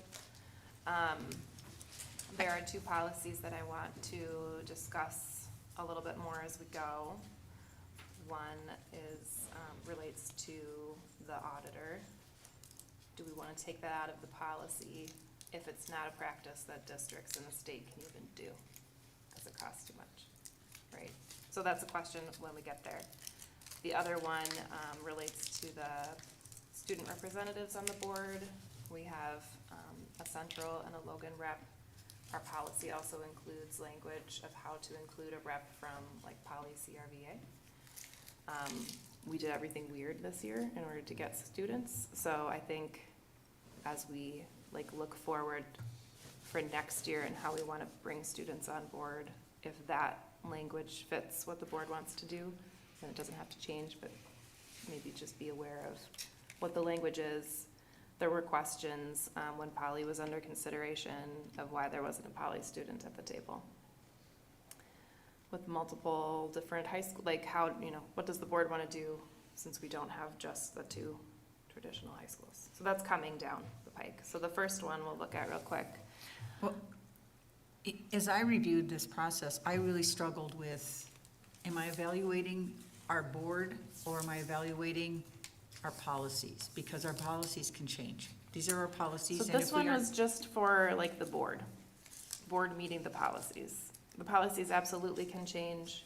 I think on policies where the board like is falling short on meeting the policy, then maybe the policy should be revisited. But, not so much judging like, is the policy good? We're more looking at ourselves, like, is this policy, are we, And that's about. right, living these as we ought to or something. Sorry, it's been a long day. So number one, the single point of connection between the board and the superintendent. I won't read each of the policies. It looks like most people think that we consistently meet or exceed that policy. You can take a look at the comments, just kind of scanning it real quick.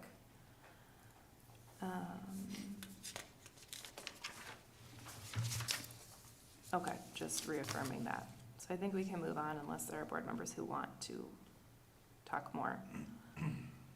Number two, under BSR, single unit of control, there's a little more disagreement here. We have some 4s, some 3s, some 2s, and then some comments. One comment says, I do feel we sometimes forget we only direct the superintendent through formal recorded action. I think this is because we have a responsive superintendent who wants to ensure we have the information necessary to make the decisions that come before us. However, we also need to remember the importance of BSR 2. We can do better in our meetings to not ask the superintendent or any admin staff to give us information or present specific info without a board vote. While I believe the superintendent has been responsive to the comments and requests of board members during regular meetings in order to provide us with satisfactory information, the superintendent consistently reaffirms that he will take and act on whatever action the board decides on. I take this as a sign that the governing relationship is in order and in keeping with district policy. Often the superintendent takes direction from the board by consensus versus actual votes. I'm not uncomfortable with the informality of our current practice, but it is not in compliance with how the policy is written. I'm not sure if we should consider a policy update or not.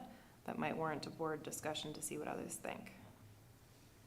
So for BSR two, if we wanna talk about that anymore, we can.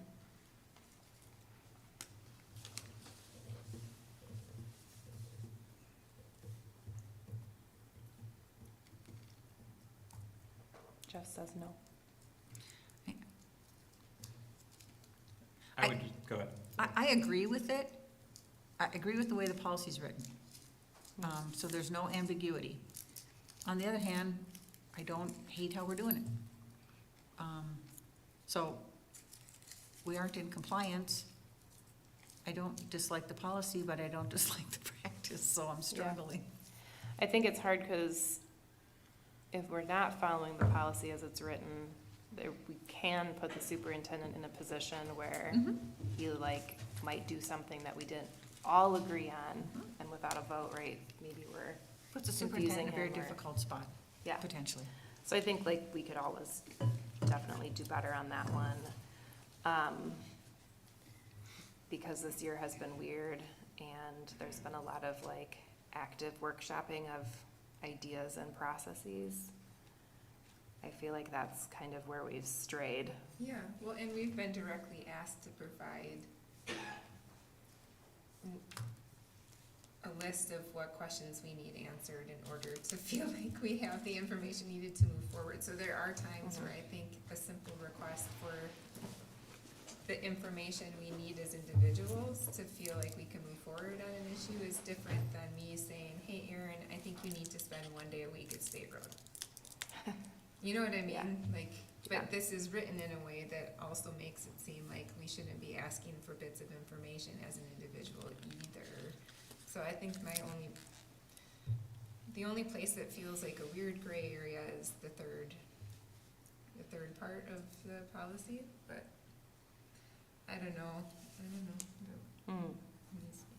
Erin, do you have any thoughts, since this is all about you? Yeah, I see it more as like big picture direction, you know, like,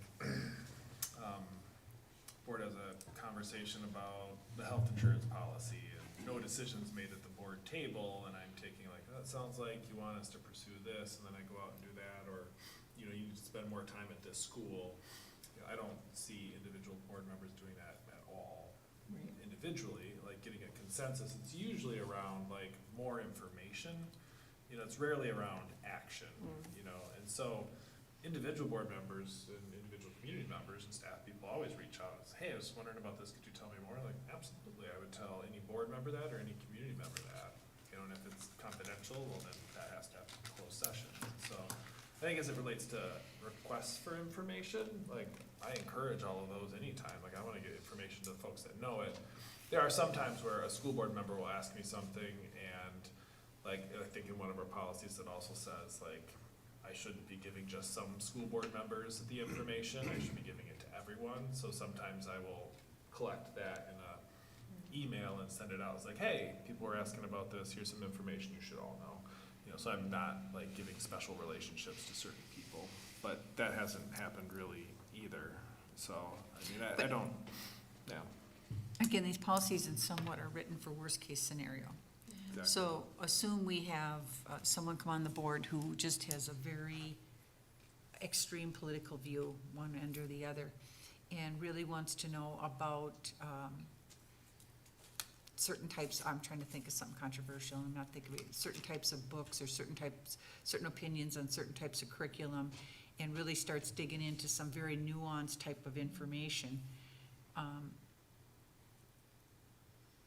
What you just said, you'd do it for them, but would you? I mean, there comes a point where people can get so extreme it isn't appropriate, and so I want to make sure that our practice matches a policy that protects you from those kinds of unusual situations, because that's, policies are written are for the weird things that happen.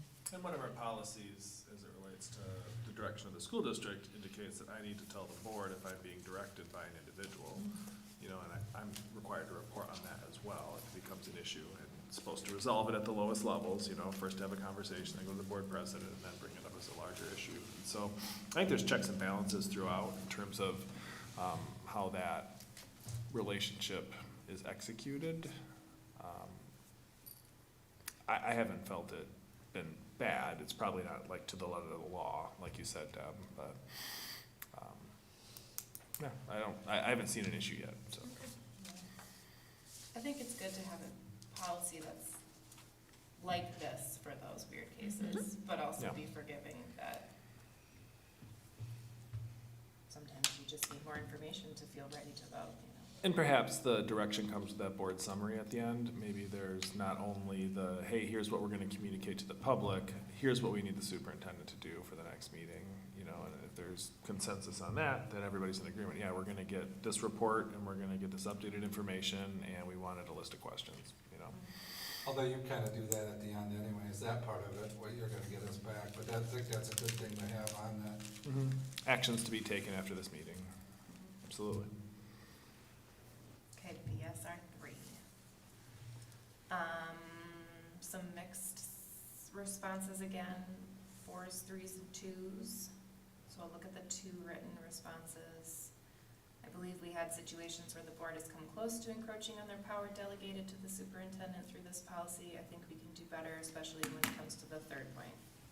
The 3rd point is, the board will not participate in decisions or actions involving the hiring, evaluating, disciplining, or dismissal of any employee other than the superintendent.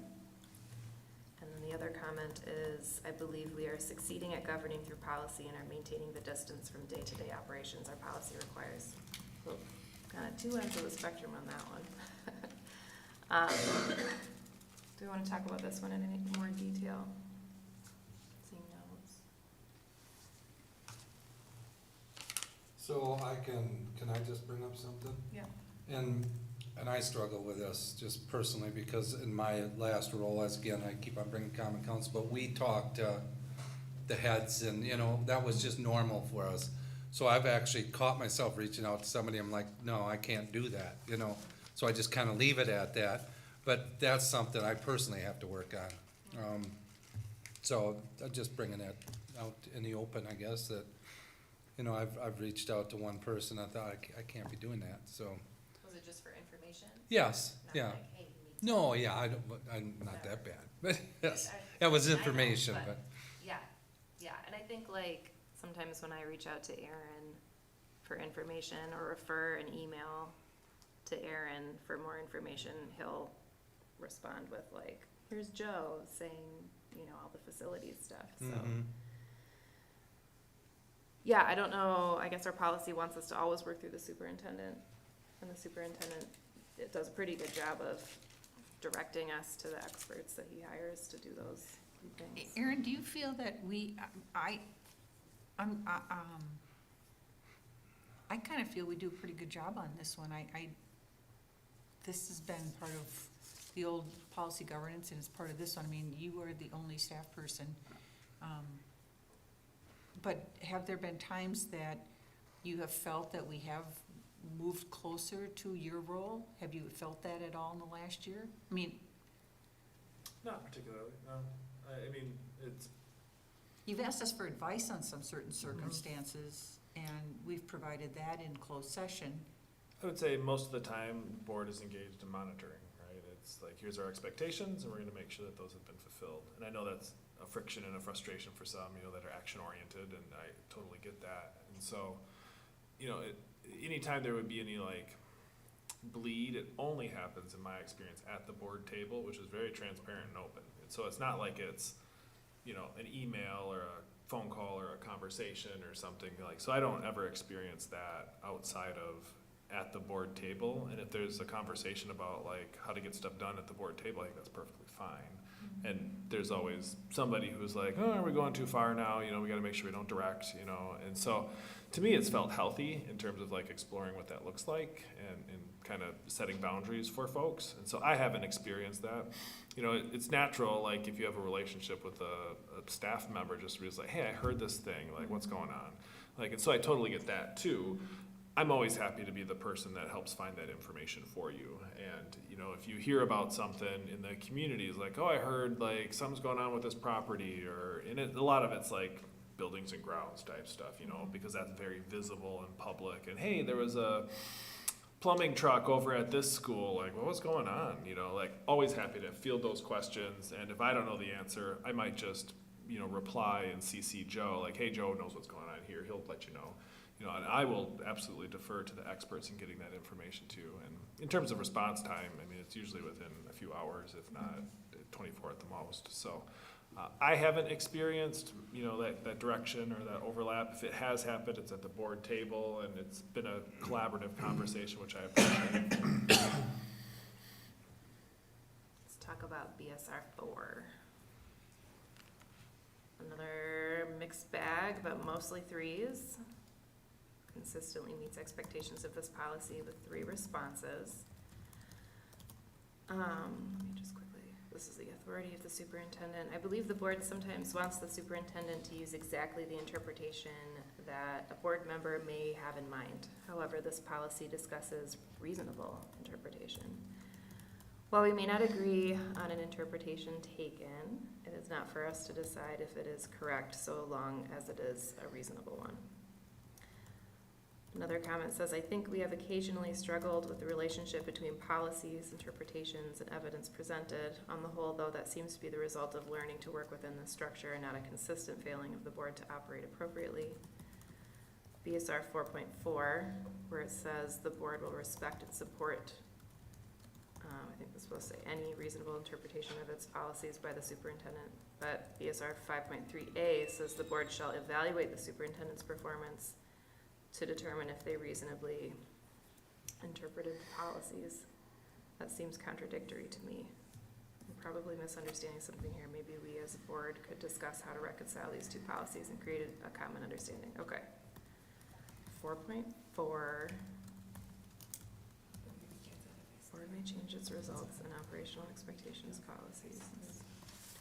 I wrote that one. It just says that, we will respect and support it, but then it also says we're gonna evaluate it later on and say it was good enough or not. So it's hard to direct and support it when we still get to sit back and say it was good. That seems confusing to me as I read that. And maybe I'm misunderstanding the like- intention. At least the way that I've understood it, and as I've considered discussion at the board table that talks about that superintendent's interpretation, is it's Erin's responsibility to restate it and, to show understanding of what the policy is, what the expectations are. And we can say, yes, you got it, or no, you didn't, but we can't say, wordsmith it, is kind of where I went with that. I don't know if that's, I agree, we don't what want was to in the wordsmith it, policies, but on the 5.5, it says the board will make final determination whether the superintendent's interpretation is reasonable, comma, whether the superintendent has complied and whether the reasonable progress has been made. So you present to us what your interpretation is. We have to accept it, respect it, and support it. But then later on, when you bring us evidence, then we get to say, that was wrong. That seems, I think it's. that doesn't so seem good to me. As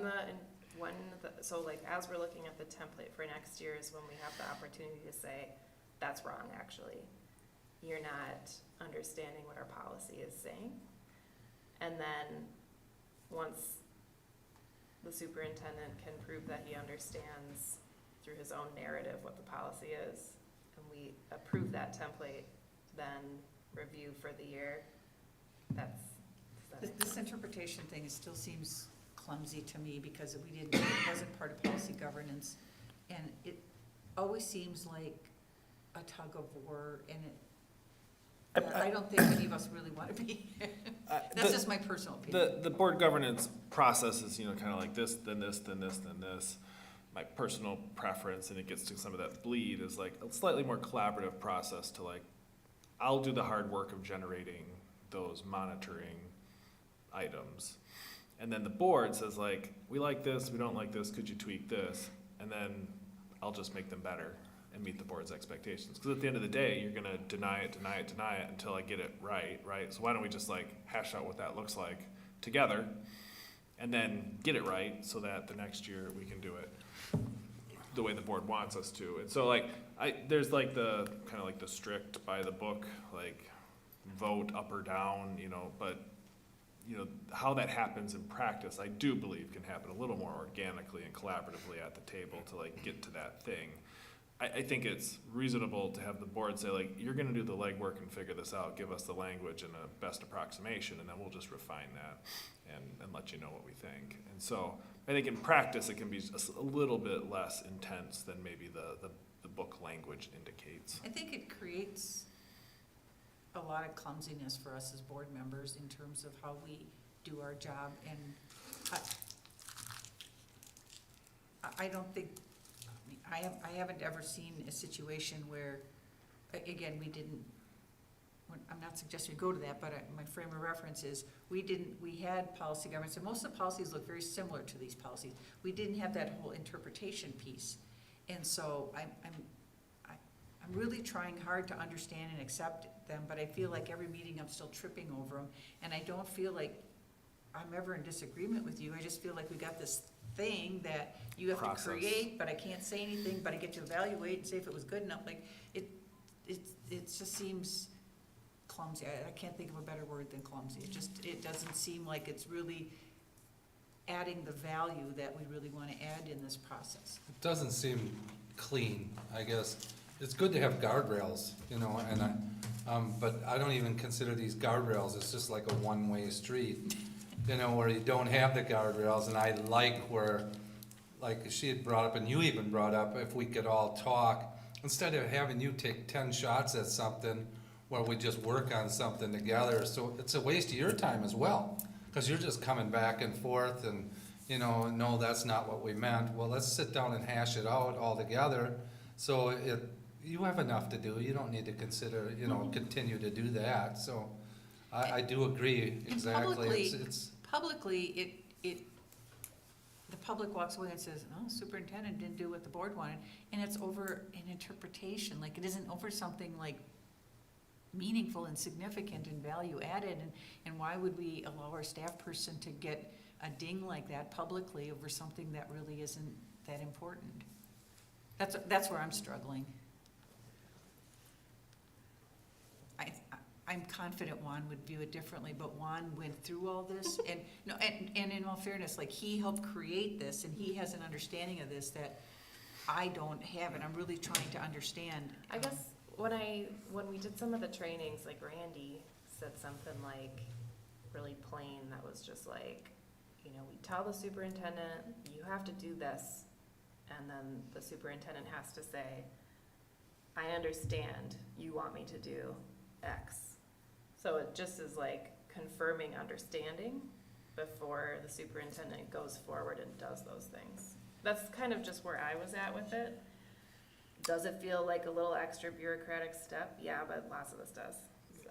There's some of the interpretation point that I wonder about, you know, there's like the superintendent's interpretation of the policy, like, we've debated, you know, Patty and Troy and I, like, do we just strike that? Do we even need these, like, interpretations? Why are we rewriting the policy?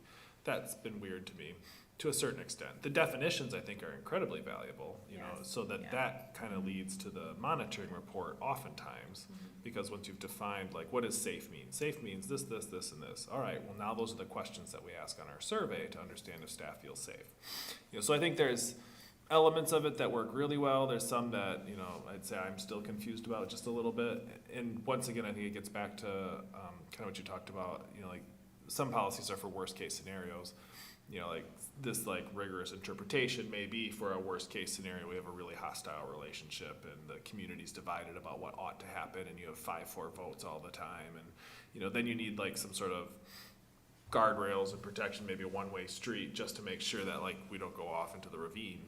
You know, we're not in that position right now, which is fantastic. And I think there's an opportunity for a little more informal process that's collaborative in the developing of our monitoring reports, especially since we're still in the early days of them, frankly. Yeah. You know, we only created them 3 years ago, and we've only been using them a few cycles, and we're still trying to refine and figure out what those are. And so I personally have no trouble with us just talking about what are the board's expectations. Hey, we'll change this. Could we have a workshop when the new board comes on to talk about this? Because I want to make sure that if we, well, Juan isn't here, and so I think I really want to hear his voice on this. And, because he feels very, very, very strongly about this, and I think some of us feel a little less, like, I just wanna have a good conversation. I think there's three voices that aren't in this conversation. They're like, what the hell are interpretations when they come to the table? And so I think this might be helpful because, again, I want this to be in a way, however we use this, because if we have no interpretations and you just go and you just bring us a monitoring report and we go, that wasn't what we wanted at all, then that's not helpful either. So I think there's something in the middle of the road that works for everybody, and I think that's kind of what you were getting at. But I think we all collectively should agree to it. That's just my opinion. To me, it's more about just the process, like how do we arrive at changing monitoring reports? And if it's more of a conversation than it is I provide 10 drafts, like, let's just have a conversation and figure out what it needs to be. At the end of the day, the board will accept it, right? So I just need to get there. But I think we all need to agree to it because, again, So like because coherent, if I bring up something that's a little bit off from how we're doing it, we can all bet dollars to donuts. Dr. Jimenez will counter my point. And I don't think, and so I want to make sure that we all talk about it and that he's part of this conversation, that we agree to something, because I don't want to agree to something here that just ends up creating more. sure. I do chaos. wanna say like coherent governance is like just a framework. You can take pieces and Exactly. use pieces or not. And so if that stupid interpretation is like a big hangup for the board, there's no reason why we can't just be like, we don't really need it. We don't look at that. We look at the evidence, Right. which is often where our conversations lie. Mhm. It's in looking at the indicators and the evidence. So I think, yeah, when there's more board members at the table, that's a reasonable ask of, does it need to be in there all the time?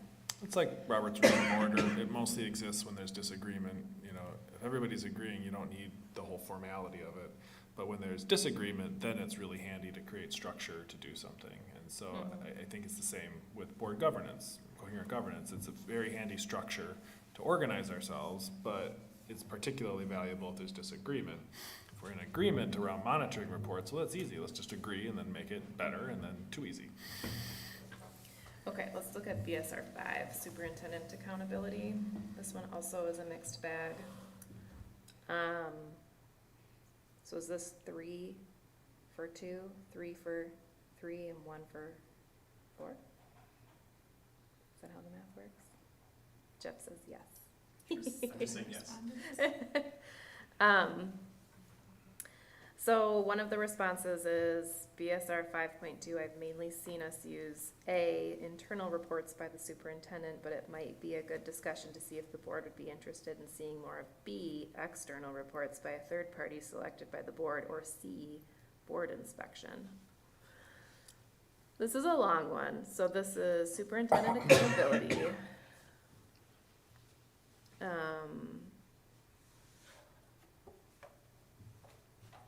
So it's looking at how we're reviewing the success of the district and thus the success of the superintendent. We need to turn reasonable interpretation into a drinking game or something. Make more interesting meetings. We don't have to talk about it too if like nobody has any things. I just thought for ones where there was like a little bit of variation in the responses, we could talk so people who had disagreements could voice their concerns. Huh? I didn't have concerns personally. Okay. Is there anybody who voted to that school outing themselves and saying what their concerns are? Well, as I read it letter for letter, I really was struck by in 2 that we only ever seem to use internal report, which the superintendent submits and certifies, versus a third party, which I guess maybe the audit would be. Maybe we do have done that. Are there times, are we, the reason I ask it is, again, we've all heard, we don't want to be a rubber stamp board, so if we only take what the superintendent gives us, are we doing the best work we can, or are there times we should be looking at other information as indicators and as evidence, wrong term. Yeah, I mean, Number 2 says one or more of these 3 methods, so we could just do one We could all the just do time. one all the time. I guess I always feel like if you need information to make a decision, you should use the best information gathering method you have. And so for some of that, it is internal report, because we hire Aaron to run the district and stay on top of all the things. The board inspection one is a little weird for me, only because I don't know what that one would look like. And in what areas we would be inspecting without overstepping all those other things we're not supposed to overstep, so. I feel like that's in place for worst case scenario, like if we feel like Mm. there's something going on that we want to formally investigate, I feel like that's what that's in there for. We're not going to bid for stuff that we ought to be, the board asks to open up the books and dive in with a representative from Skyward. Okay. Yeah. Yeah. All right, let's look at 5E, the annual evaluation. Pretty solid consistency in those results with no comments. So I'll just pause in case anybody wants to talk about it any further. Let's do the next set, the GCs. GC1, board purpose and philosophy. This one has a mixed bag with one response. While there's always room for improvement, particularly in the areas of communication and removing barriers to accessing the board's meetings and information, I believe the board has consistently shown that it is working diligently to identify and address the community's best interests as we understand them. So this is our purpose.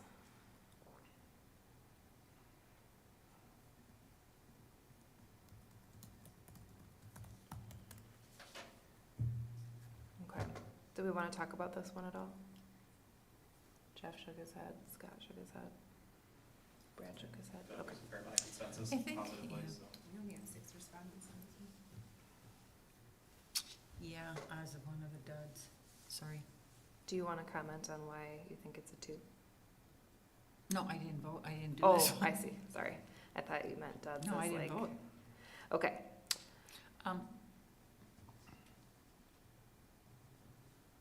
do you want to move on to GC2? No, I just read this and again, because I didn't do my homework. Sometimes I feel like our purpose is to follow our policies.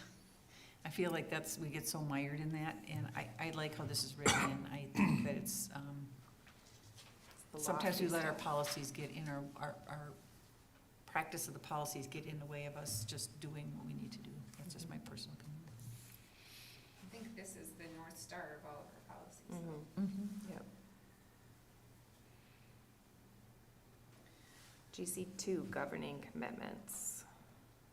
Long one. Another mixed bag of 4 3s and 2s with no comments. Do we want to talk about it in any more detail? Just scanning over it real quick to remind myself.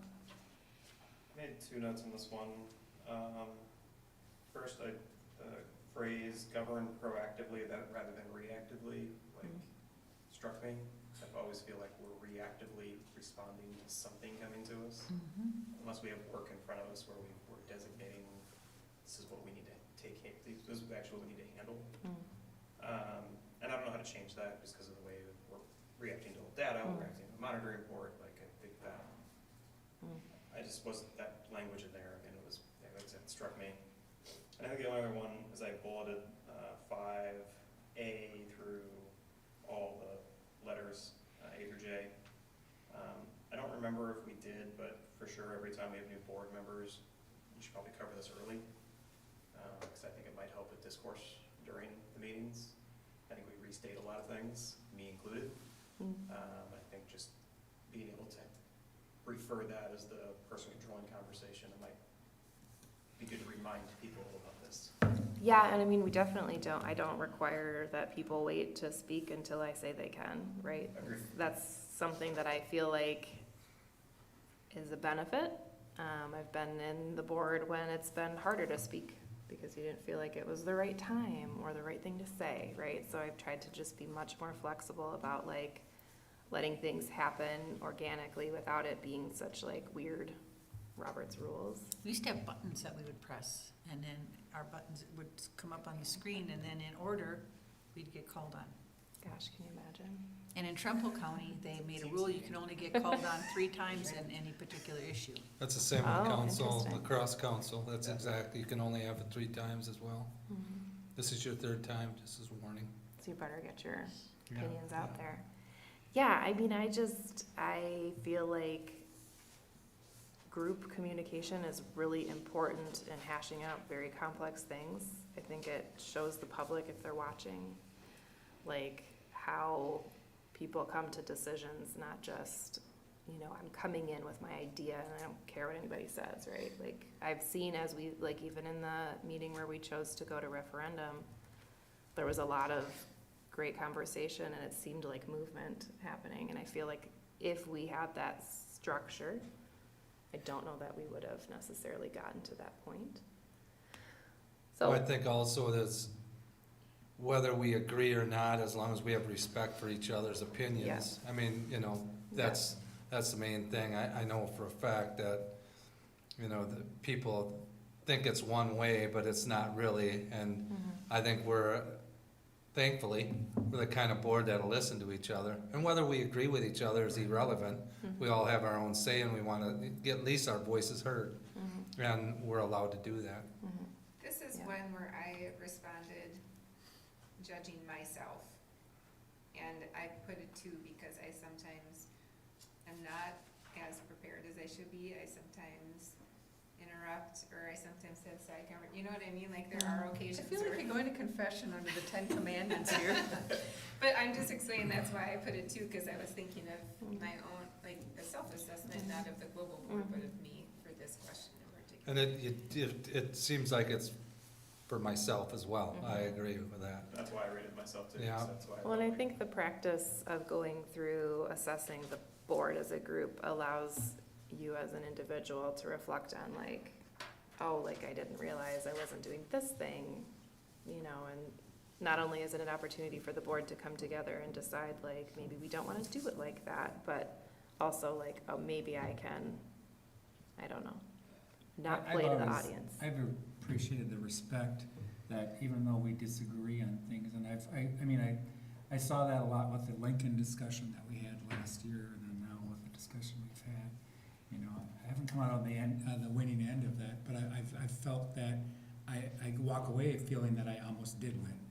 Just because I was able to participate, people respected me, I hope I respected other people. And, you know, it's what we aren't seeing, unfortunately, in our governance at our state and national levels, where people respect each other, they wanna attack. And I don't think, we haven't done that, and I hope it maintains that the next board will do that too, that we can have good discussion and then once we make a decision, we move on and don't badmouth I the agree with decision that was made if you disagreed with it. The majority of what I hear in public is like sympathy for Yeah. what we're going through Yeah. at the school board, but what I share with everybody is, yeah, the decisions are really hard, and I think the board's working exceptionally well together. We don't always agree, but Right. the meetings always feel very respectful, and we work well as a team together, and I'm really proud of the group for that. Good job, guys. Good leadership, Annie. Yep. Thanks. Let's look at GC3, the board job description. Another mixed bag. Okay, there's one response. I believe the board can improve on its efforts to engage and communicate with community stakeholders. I That's didn't been write, I a- didn't write that one. 'Cause I That's didn't been a do this. consistent comment throughout this year and previous years. Communication is always kind of at the top. Is that kind of where people were thinking with these? Oh, this is also the independent auditor. Okay. I started 3 and 7. Those were Okay. just my head. Do we want to talk about 3 first? Don't we have an audit, so the difference between, They're not into, that's the so it's the complication that we have when we reviewed the policy, the monitoring report, where they went through the books and what was the other layer to it? There's, like, the policy as it's written, is it supposed to be like separate from the group that we have who do our finances review? And there was a question, Ms. Sukla, I think you asked, what other districts?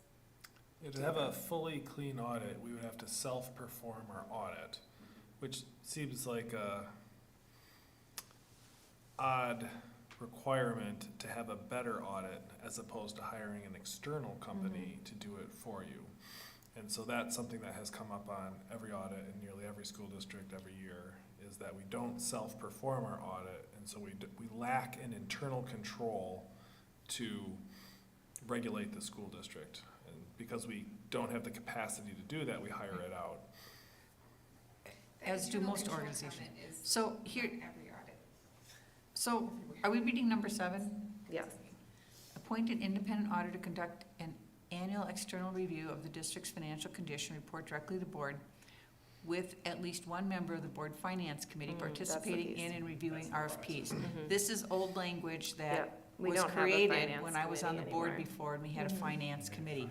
The audit that they're referring to here is the audit that's done. Mhm. But they're reviewing, it's written so that the audit, Strictly to us.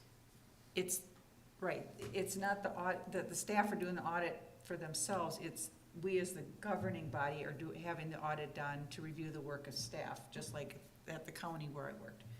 And so the audit, the way this was written in my understanding, the audit belongs to the board and is work of the board. That's what they're referring to here.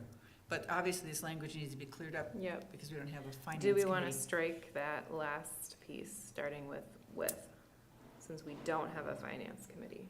I'd recommend that we put in the treasurer. I think it's nice, and so, it's just the RFP, when you do a new RFP. And actually, when I was, I was treasurer of the board for a while, or on the finance committee, I actually would sit in on the exit interviews. And again, it was kind of good, because then as a board member, I could actually be supportive of staff when the audit came to the board table. But we can strike it, or we could have the treasurer do it. And this is just reviewing the RFP, as it's not even being part of that exit interview.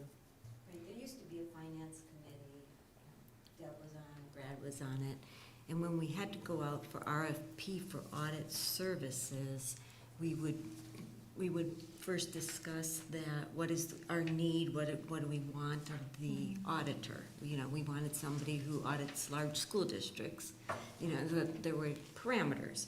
So we developed the RFP, and we continue to use that same RFP when we go out. And then we also, when we got the results, that we came to the finance committee first before it came to the full board. Like last time, it came to the full board. We just summarized what we received and our recommendation for it, based on those parameters that the finance committee had set in place some time ago. So I think that that's correct, that this language is based on having a finance committee, and so maybe we just need to remove that and have something else. But that is also why we have the auditor come and report directly to the board when the audit is done, because that is not always done in a lot of school districts. It's maybe just the superintendent or the business manager or the board treasurer that reports back to the board with the audit. Do we need to have language about the RFP in this, or can we strike the whole thing? I mean, if there is language, then it means the treasurer or somebody would have to review the RFP every year, probably. No, we It's a go out 3-year. for audit of 5 years. Okay. 5 years with the option to renew that auditor for an additional 2. So, The reason it's in that, the way we wrote it that way was because, again, if the audit belongs to the board, then having staff be the sole ones recommending or driving the RFP process, it's felt off, because it was, that's why it was written this way. You can do it how you want to do it, that's just why it was done that way. And again, we had a finance committee that was, So we'll have to change it because we don't have the committee. Is there anything that people want to see reflected in that piece? That makes sense? I would recommend the treasurer. I agree with her. I think treasurer's probably a good, just replace that A treasurer. Yeah, reasonable progress. Using terminology now. Oh, wow. She's Small turned thing that reasonable people don't progress find. into a drinking game. Yeah.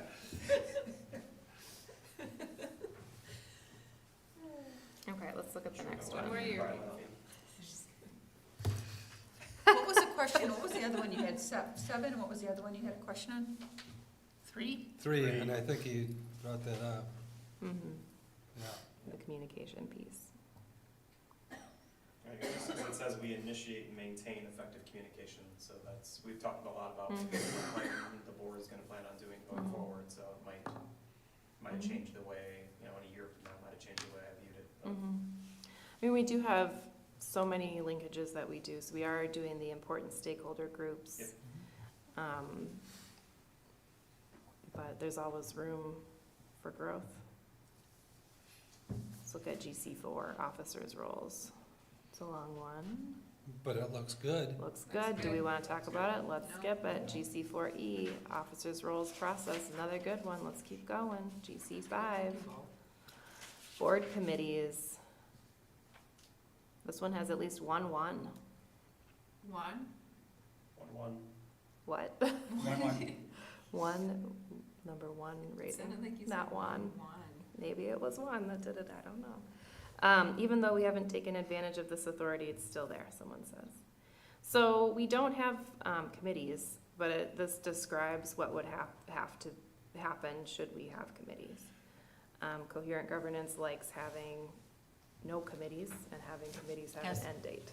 As did policy governance. And so, We've had an ad hoc committee, not this year, but we have in the past. right, wasn't the SRO one like an ad hoc? Yeah, I think When so. that was Yeah. investigated or something? But I think that's, and I'm not because that wasn't me, but I think that might be the reason for the one.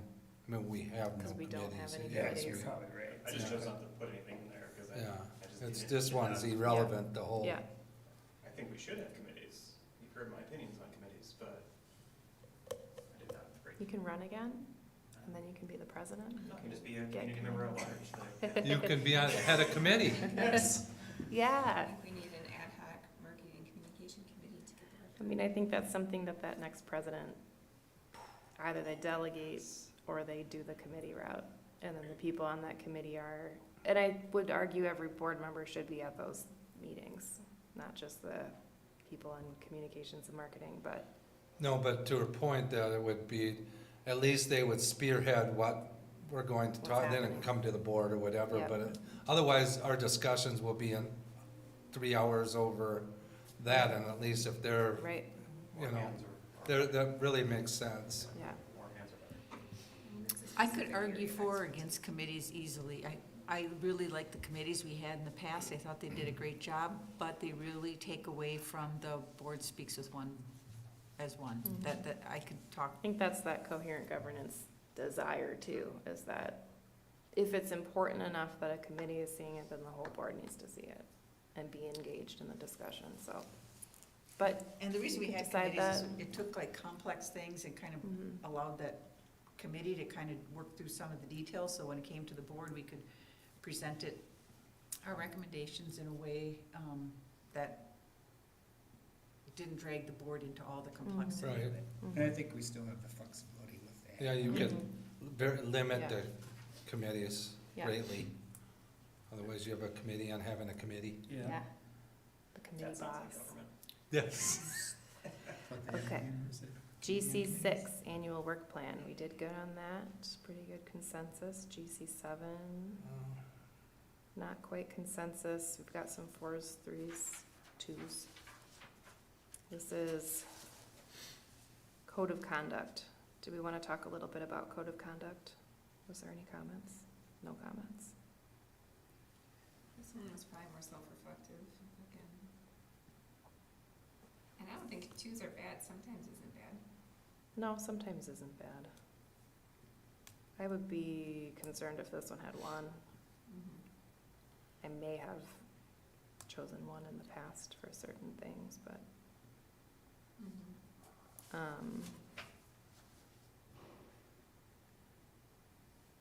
Yeah, I mean, I like to think that the conversations we've had, especially for GC 7.1, as we've discussed this elementary school consolidation, that we're truly like thinking of the impact on everybody, not just small groups that are like immediately affected. This is.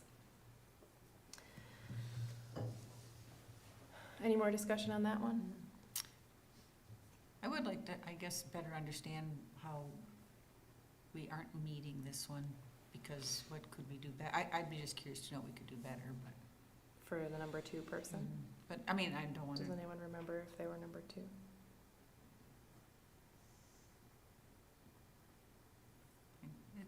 It's an important policy, and I just feel if there's something that people feel, and I'm not sure people are comfortable saying, I think I was the 2 on this one, and I was just thinking about the discussion around, the current consolidation of schools and, how we talked about conflicts of interest. Like, I think there could have maybe been more transparency around that. And that's why I said sometimes, but I don't think it's a big issue, it's not a big concern. What more transparency do you think? And I'm asking because I shared that my kid goes to Northwood, so. Yeah, but it wasn't brought up as like saying this is a conflict of interest. It was just sharing, it felt like just sharing. I didn't share that my mother-in-law retired from there and is very close friends with everyone who works there still. And I think the fact that they're here in spades at a lot of our meetings keeps conversation about that school off of the table. Like, it makes for a weird, awkward situation, and I think part of it is because of our individual relationships with that school as well. Like, I think it's been, it's just curious to me how something went from being like the clear, like the very clear majority decision of the FAC to almost never discussed at the board table.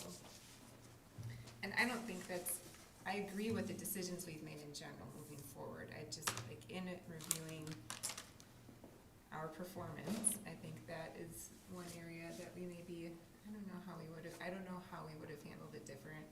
And I'm not trying to point any fingers, I'm also pointing one at myself, but that was an area I felt uncomfortable with, and I didn't really know what to do about it.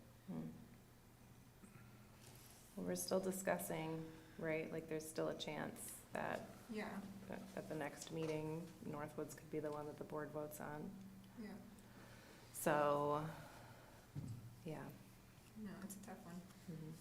There's also the difference between like a state legal conflict of interest, which has nothing to do with some of those like local things and has everything to do with, do you have a financial relationship, you know, that exceeds $50,000, Yeah. you know, so. but There's legal and perceived conflicts of interest. Totally. And both are tied to our community's trust in us. Agreed. and I guess I hadn't thought of it in your terms. Personally, I don't think I have any conflict of interest in the conversation. But I've just, and I know your kids went to Northwoods, and I have just been so impressed how you have conducted this in a way fully knowing that it could affect your kids, and you were open to that. You weren't, I didn't see any bias on your part. That's what I saw at the table. But I think back to your point about perceived, you know, is there a way that it could have, should have been addressed out loud to the public? I don't know. I think that one is probably 6 of one and half a dozen of the other. I think Yeah. if it's brought up, then that becomes a see, her kids go there. And if you don't bring it up, then see, her kids go there, and she wouldn't say anything. So I'm struggling with that one a little bit. Or you just- But I will just say from the practice that I saw, I have not seen any bias at this table or conflict of interest in that discussion. In fact, I've been very impressed. If my kids were involved, I'm pretty sure I would be really struggling. I mean, it's tough, for sure. It's been a really weird year, but like, at the end of the day, I know wherever my kids end up, it's gonna be a really great school. Yeah.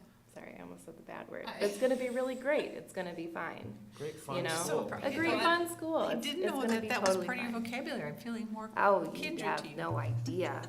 And it's I'm not working like hard all ever- the time to not say what's happening in my mind. But I have done my best to share it here at the board meetings. I've shared it in linkages with staff. I've shared it as I've met with people and been like, Yeah. I can relate. This is a really weird time. I also have a kindergartner who's going to a school that was identified. But then if we start looking at who has connections to elementary schools, like Jeff has a kid that goes to Soda. You have kids that went to Spence. I'm not sure, did your kids go to Hinge? Catholic school. Catholic school, Emerson. Emerson, right? North Side Schools, probably North Side. Yeah, prior and no to matter that, what right? way, there's gonna It be gets- a bit of a conflict. It gets But hard, and My so. kid went to Longfellow that I'm saying we need a new building, so I guess I do have a conflict. And it's So- also what the community believes gives board members credibility, Yes. Right. right? So that it's a double-edged sword, there's You no gotta way be- around Yeah. it. I'm just gonna say, Representative I think you've something. handled it absolutely beautifully, I Andy. do too. I don't know, I don't know how you've done it, and I just sit in awe of how you have balanced what the district needs, and your kids are there, and that's impossible, and you've handled it beautifully. Thanks, I cried. I also think that it was very good that she put it two on here though, cause I think it's a good discussion to have at least. Yeah, And I'm thankful that we at least had the discussion because it's, you know, I think it makes us all feel a little better at the end, but, so good number 2. That's what you went. okay. Let's go to GC eight. But that's I'm what just- we I'm just gonna did. leave Let's that do alone. GC nine. As soon as I said it, I said I set myself up for that We have one. 14-year-old boys. Yeah, Our brains work different right now. well, I act like a 14-year-old boy. I'm with it. So we did 8. Number 9 looks pretty much consensus, and that ends us. Woo. Good job, guys. Before Do we want 11. to talk about anything else before we adjourn? I think this is a really good conversation. Okay, in the interest of the bullet points, Are we doing that for this? I'm just saying it because I want to make sure we're all on the same page. For communication, For communication, we're going to create a communication section of our agenda. Dr. Engel is creating a survey and sending to the board for input and editing. And then it will be delivered to staff. And then the board will meet late April with staff, probably April 19th. Yep, I will find best times and send those to the board. I'll have it by Tuesday next week. Okay. And just the staff of the schools that are on the I referendum? think all staff. Okay. Because these decisions impact the entire budget, right? So it's important that we're hearing the full staff voice on, you know, because we could just totally Okay. not close schools and do the worst thing. Yeah, okay. Couple other things I heard, options for Hogan, where that goes. I'll have that by Friday and out to the board in an email. Logistics of approving referendum language, I'll have that by the board meeting on Monday. Permanence of referendum language, I should have an answer out to the board tomorrow by email. And then identifying times the board can meet in May with the community. Laura will get a survey out and avoid key events. The- Updating the FAQ. Yeah. Oh, yep, and then FAQ. Do you want, I don't know if, you or Mike wanna email us and me them? Cause you made a comment like, we'll get you whatever answers to it, we need to know what the questions are, like, so do you want us to send you what we're FAQ hearing a lot, question? or, yeah? Anytime you're hearing questions in the community that you want an answer to, or like a start of an answer, like Yeah. send it our way. We'll put it in FAQ. Probably have a good start of it with the R5 document that you already have. Yes, yeah. Right? Oh, yeah. You could probably just start scraping that and condensing that into smaller responses without the detail. Nick has a idea about the general RF, like, people are always asking questions about things, and it's hard to like combat misinformation on the internet. just by like typing in answers. It will be easier if we do have something like this, like a standard FAQ spot where we can just deliver people to, like, hey, you had a question about this, check out this link. Yeah. Here's all the information. Can I just use ChatGPT to do that? Probably What could. lessons are we teaching our students? To use technology wisely. Yes. Limit your work.